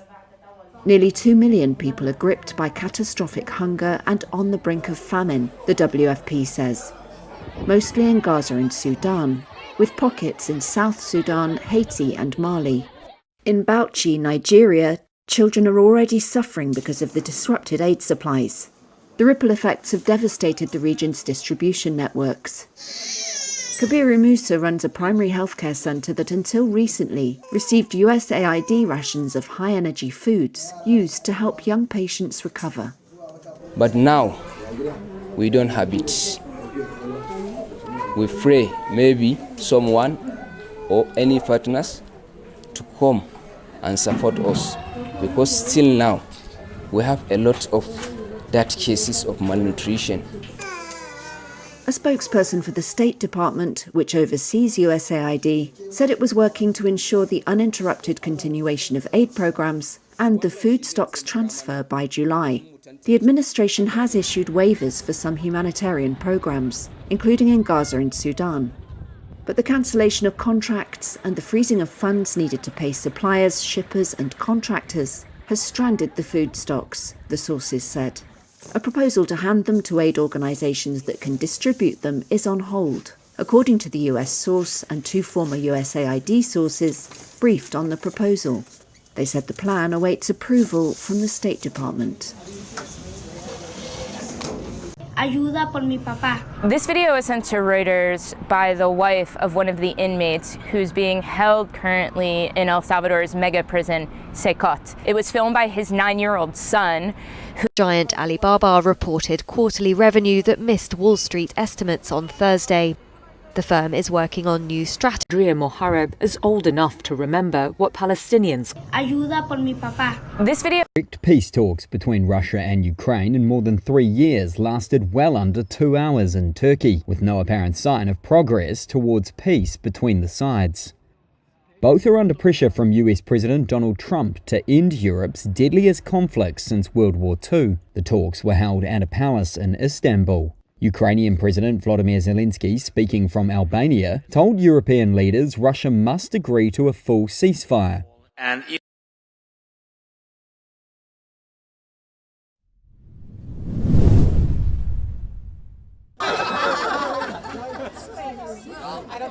For me, what was so exciting was seeing this group of people come together. The first one we made during COVID, so we were in Byron Bay together, which also created the chemistry. And this one could have happened where everyone was dispersed, but by setting it in the Austrian Alps in the way that we did, everyone was living together, everyone had to sort of bubble together and get to know each other. And I really feel that that helps the show. Because the show is so unhinged and chaotic this season, there's the stakes are here. Having that level of trust with each other and comfort with each other really allowed us to just kind of go for it without worrying too much. She's manipulating us.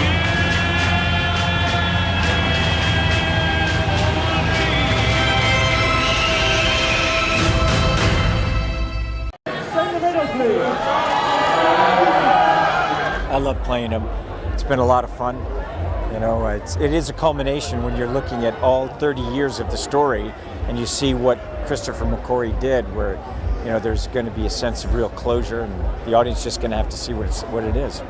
We're looking at 3 decades. This is the very first film that I officially produced. It's beautiful. It's been so much fun. I've had a great time with it. It's great to just be here tonight and really enjoy this time with all of us together. There's a quiet sense of dread, and everybody works really hard. No one messes around. It's a very serious day when he does that stuff. The stunts have got more and more sort of outlandish as we've gone on, and the amount of variables involved has increased. So the amount of things that could go wrong, they seem to get exponentially more as we go on. So each one is more nerve-wracking. I need you to trust me. One last time.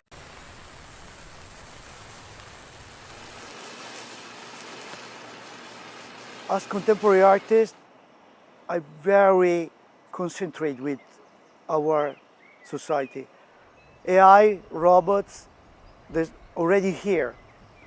So with the robot, I will share my time, my space, and we will act a kind of mystical ceremony with fire, with circle of light.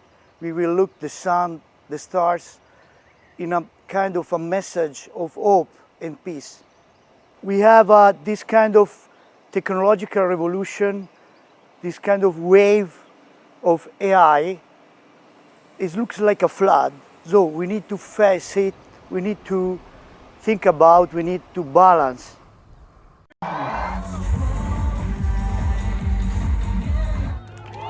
Sweden's entry, which is actually a group from the Swedish-speaking minority in Finland, Kai, is hot tip to win with a song which is inspired by saunas. And actually there have been a number of saunas which have been set up in Basel, including one that's been dragged all the way from Finland, especially in their honour. And actually Kai, the group, have been visiting some of these saunas to go and meet some of their fans, and we popped down to go and meet them as well. So they are certainly the bookies' favourite. The bookies' favourite doesn't always win Eurovision, so it's kind of a wide open contest at the moment, and it's entirely possible we might see others. Austria is one of the big favourites.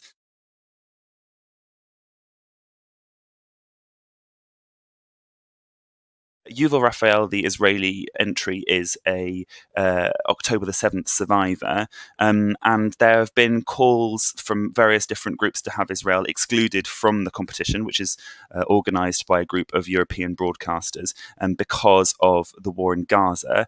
The organisers say this is a politically neutral competition and it's organised by the broadcasters themselves, and they don't want to be getting involved in that sort of thing. But yeah, it's been subject to some protest. I think importantly, what needs to be said, though, is that it's absolutely nothing in comparison to what the protests were last year in Malmö.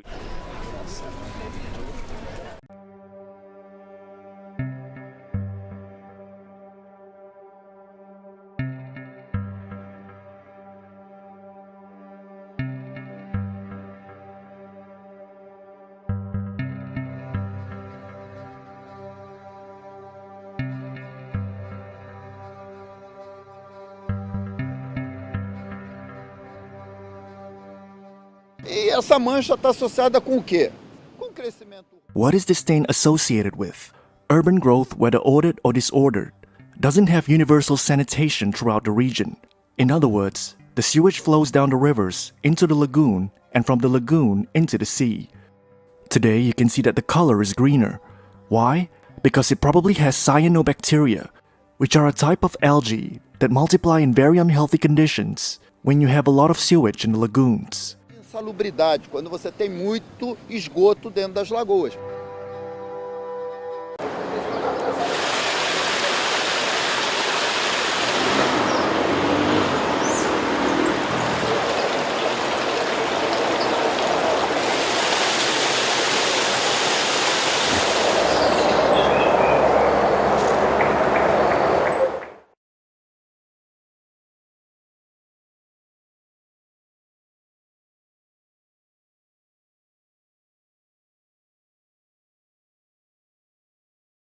Celebrating a trade truce to what happened when Donald Trump went on tour.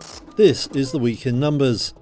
30% is now the US tariff on imports from China, way down on the 145% that was previously imposed. Meanwhile, Chinese duties on US goods are down to 10%. The big drops came after talks between the two sides, with the US team led by Treasury Secretary Scott Bessent. We have reached an agreement on a 90-day pause. The news cheered markets, but economists pointed out that tariffs remain much higher than they were before Donald Trump kicked off a trade war. $96 billion is the value the White House put on a record order for Boeing wide-body jets placed by Qatar Airways, agreed while Trump visited Gulf states. The tour saw a host of deals signed in sectors from AI to oil. In the United Arab Emirates, Trump hailed the country's earlier pledge to invest $1.4 trillion in the US over 10 years. And all I could say is thank you very much. We will work very hard to deserve it.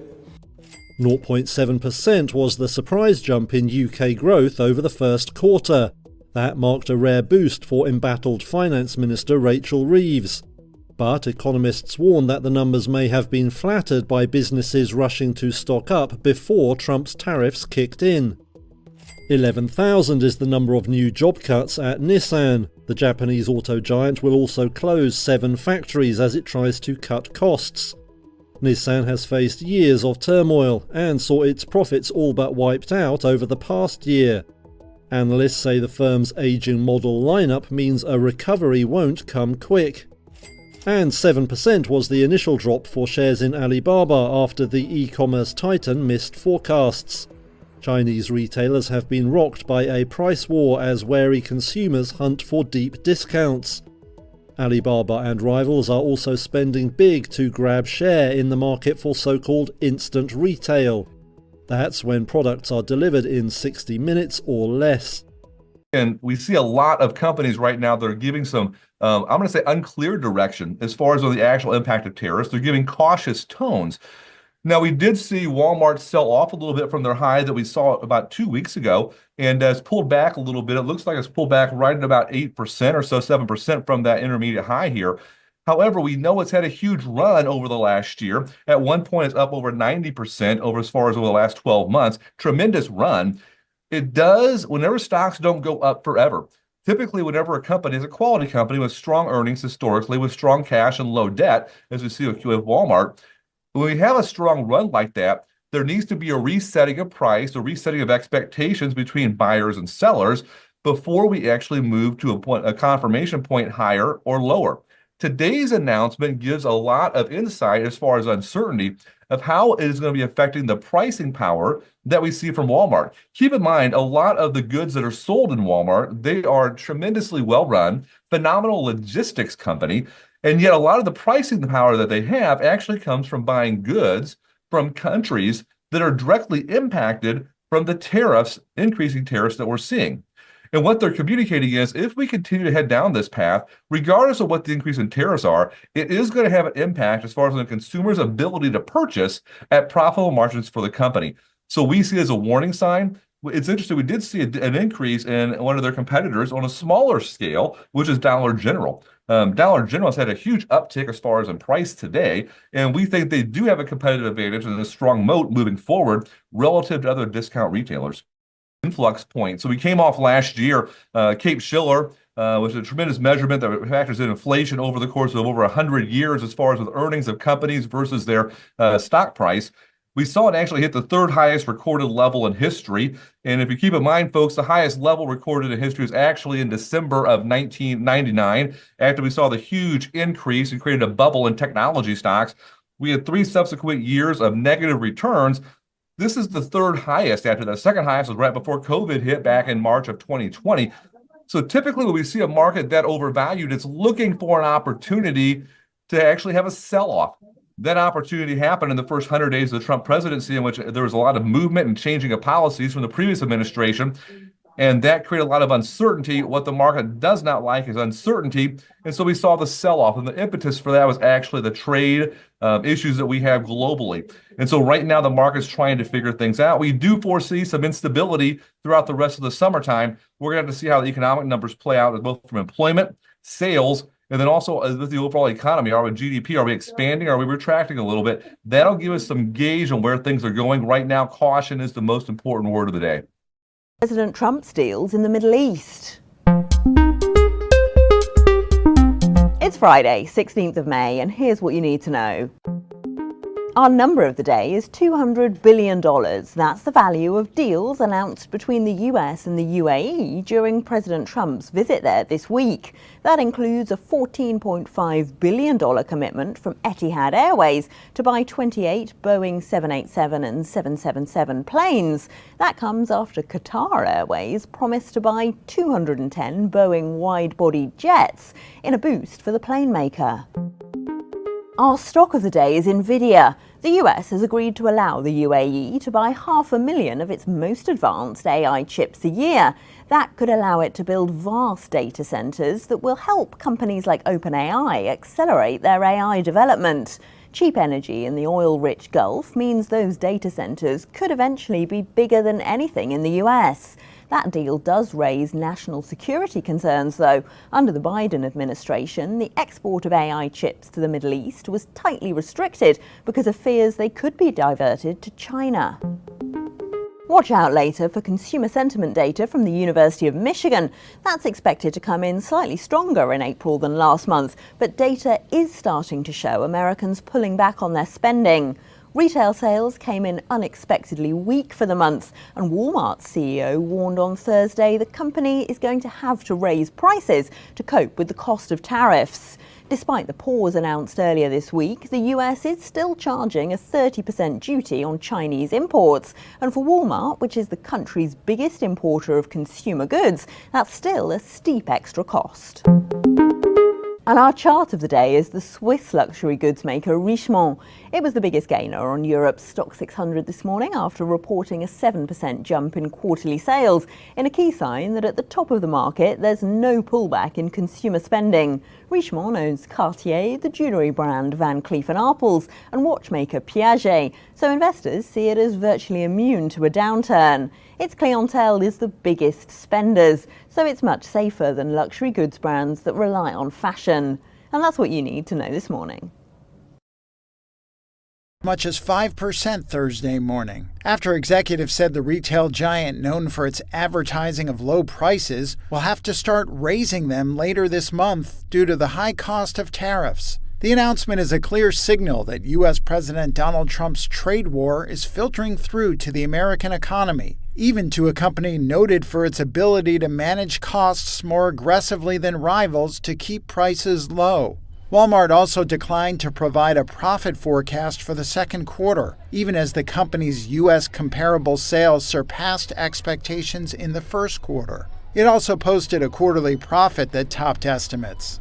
U.S. shoppers will start to see prices rise at the end of May and certainly in June, Walmart's chief financial officer John David Rainey said in a CNBC interview. On a post-earnings call with analysts, he said the retailer would also have to cut back on orders as it considers price elasticity. As the largest importer of container goods in the United States, Walmart is heavily exposed to tariffs. Walmart's CEO Doug McMillon said the retailer would not be able to absorb all the tariff costs because of narrow retail margins. However, he said he was committed to ensuring that tariff-related costs on general merchandise, which come primarily from China, do not drive food prices higher. Separately, a report from the Commerce Department said U.S. retail sales growth slowed in April. It showed that a boost from households front-loading car purchases ahead of tariffs was fading, and that households pulled back on other spending, including on airline tickets and hotel stays, due to economic uncertainty. Vladimir Putin spurned a challenge to meet face-to-face with Ukraine's Volodymyr Zelensky in Turkey on Thursday, instead sending a second-tier delegation to take part in talks in Istanbul. Zelensky, in Ankara, called the delegation decorative and assigned Putin was not serious about ending the war. I think that the United States of America and Turkey feel Russian disrespect. That is my opinion. There is no time for a meeting. No agenda, no delegation of high level. It is personal disrespect. I am not talking about Russians disrespecting us, which is obvious anyway, but it is mutual in between us.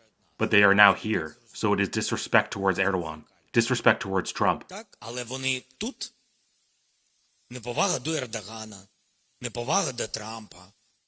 Zelensky said he would not go to Istanbul, but would send a team headed by his defense minister with a mandate to discuss a ceasefire. Russia said its team was in Istanbul and ready for serious work and accused Ukraine of trying to put on a show. Talks were further undermined by US President Donald Trump, who told reporters there would be no movement on peace talks in the absence of a meeting between himself and Putin. I don't believe anything's going to happen, whether you like it or not, until he and I get together, but we're going to have to get it solved because too many people are dying. Kremlin spokesperson Dmitry Peskov said it was too early to say if Putin would attend talks in the future. The warring sides have been wrestling for months over the logistics of ceasefires and peace talks. The last direct talks were held in March 2022. Hundreds of thousands have been killed and wounded on both sides in the deadliest conflict in Europe since World War II. Washington has threatened repeatedly to abandon its mediation efforts unless there is clear progress. Portugal will hold its third general election in as many years. Many citizens hope for a government that can tackle global trade tensions and end the relentless cycle of annual polls. But for residents in Marina Grande, a working-class town in central Portugal, even that seems like wishful thinking. The country has faced a decade of fragile governments, with only one achieving a parliamentary majority, which still collapsed halfway through its term last year. Luis Simões, a molding plant worker, fears no lasting government will emerge from the election. They have to reach understandings with each other. If they don't reach an understanding up there at the top of the pyramid, we will suffer down here. Despite the impact of US tariffs on imports from the EU, this issue has barely featured in the election campaign. Portugal's economy shrank in the first quarter, setting off alarm bells for big exporters in Marina Grande. The country's moulding industry is Europe's third largest, with exports mostly to other European nations. Stability is always... Joaquim Menezes, president of Iberomoldes, fears trade tensions could affect his European clients and his company, compounded by political instability at home. And if we are not competitive, then our customers will suffer and we will suffer. Opinion polls show the centre-right Democratic Alliance of Prime Minister Luis Montenegro leading, but without a parliamentary majority. Similarly, the centre-left Socialist Party is close behind. Marina Grande traditionally votes socialist, but many turned to the far-right Chega Party last year, which won 20.5% of the vote in the region. Nationally, Chega has been polling steadily, but its rhetoric is seen as too toxic for it to be a kingmaker. Political science professor José Tomás Castelo Branco of Lisbon's Catholic University cites voter fatigue after many elections. Portuguese people don't seem to be mobilized by political ideas because the political parties, the main political parties, are not serving the public with interesting political ideas that capture their mind, their imagination, that may capture their hopes for. In Sunday's presidential election, they will be choosing between two different paths for their country. Opinion polls show Liberal Warsaw Mayor Rafał Trzaskowski, an ally of the ruling coalition, as a probable winner. But that would most likely occur after a runoff due on June 1st. Polling in second is amateur boxer and conservative historian Karol Nawrocki, who is backed by the nationalist opposition Law and Justice Party. In third is far-right candidate Sławomir Mencen. Both are fans of Trump with his Make America Great Again movement and their anti-immigration stance, as well as a crusade against so-called woke liberal values. The election to replace nationalist ally Andrzej Duda comes amid a surge in nationalism in Central Europe, fanned by concerns over living costs, migration, and security threats from Russia. After nearly 3 years of war in Ukraine, the top candidates have all touted their credentials as wartime leaders. Filip Pazderski, an analyst at the Stefan Batory Foundation in Warsaw, says the leading candidates differ on security issues. The win of Rafał Trzaskowski would actually support current government policy when it comes to the strengthening our European relations, when it comes to supporting the idea of creating or strengthening the common European defense system as well. If Mr. Nawrocki wins, we can expect that they will try to strengthen relations between Poland and the USA. However, the question is to what extent they can be effective in that. The first-place Trzaskowski looks likely to beat back nationalist rivals, in part thanks to his shift towards the right to win over more conservative votes. He's polling at around 32%, a roughly 8-point lead over Nawrocki. Despite the lead, Trzaskowski could struggle in a runoff against Nawrocki, political observers say. Direct peace talks between Russia and Ukraine in more than 3 years lasted well under 2 hours in Turkey, with no apparent sign of progress towards peace between the sides. Both are under pressure from US President Donald Trump to end Europe's deadliest conflict since World War II. The talks were held at a palace in Istanbul. Ukrainian President Volodymyr Zelensky, speaking from Albania, told European leaders Russia must agree to a full ceasefire. And if the Russian representatives in Istanbul today cannot even agree to that, to ceasefire, to this clearly necessary first step, then it will be 100% clear that Putin continues to undermine diplomacy. The chasm between the two was quickly apparent, according to a Ukrainian source who told Reuters Russia's demands were detached from reality. They included ultimatums for Ukraine to withdraw from parts of its own territory in order to obtain a ceasefire, the source said. No major breakthrough was expected today, but the pair have agreed to exchange 1,000 prisoners of war each in the coming days, one of the largest such swaps since the beginning of the conflict. Zelensky said after he and European leaders spoke by phone with Trump that Ukraine is ready to take the fastest possible steps for peace. Expectations were dented further on Thursday when Trump, winding up a Middle East tour, said there would be no movement without a meeting between himself and Russia's President Vladimir Putin. Putin proposed the direct talks in Turkey, but spurned a challenge from Zelensky to meet him there in person. He instead sent a team of mid-level officials. The head of Russia's delegation, Vladimir Medinsky, said Moscow was satisfied with the results and was ready to keep talking to Kyiv. He said both sides would present in detail a vision of a possible future ceasefire.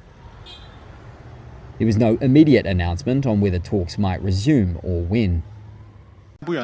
This meeting is the first direct contact between the parties since March 2022. We must seize this opportunity to move forward on the path to peace. Every day of delay causes more lives to be lost.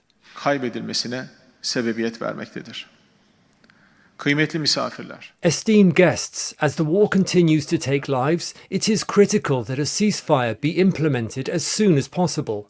We also have an opportunity to ensure a ceasefire through negotiations.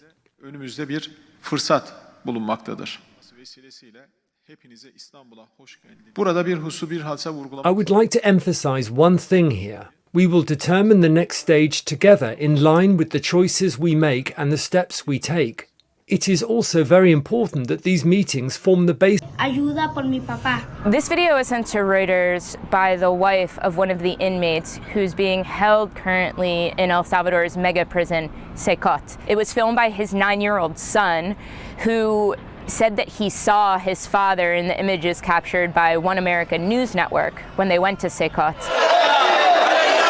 In the video, the son is asking for people to spread the word about the situation of the inmates at Secot. He explains that in the video aired by One America News Network, that the inmates can be seen doing a hand signal, asking for help. Ellos están haciendo una señal con sus manos para pedir ayuda. And so the son is asking for authorities and to take another look at their cases and to respect their rights. His father is Frangel Reyes, who was a 24-year-old construction worker in Tampa, Florida. When he went for an ICE check-in in early February, he remained detained. In speaking with his lawyer, Reuters learned that the government paperwork that said he was an affiliate of Tren de Aragua offered no information about why he was being labeled a gang member. It had the wrong immigration number. It had other irregularities, such as in one part identifying him as a woman and using the name of another person on other pages. Frangel and his son were very close. They had their own world of communication, as his wife said, and basically Frangel would just go to work and would often come home and mostly play FIFA video games with his son. The boy's mother says that he's been sleeping in his father's shirt, has been very depressed, and it's been a roller coaster of emotions. Ellos no están solos.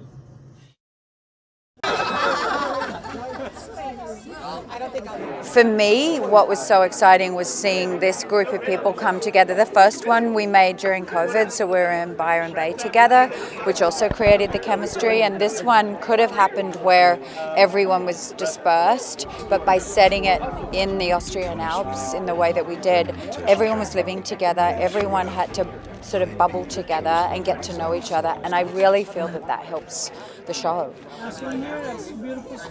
Because the show is so unhinged and chaotic this season, there's the stakes are here. Having that level of trust with each other and comfort with each other really allowed us to just kind of go for it without worrying too much. She's manipulating us.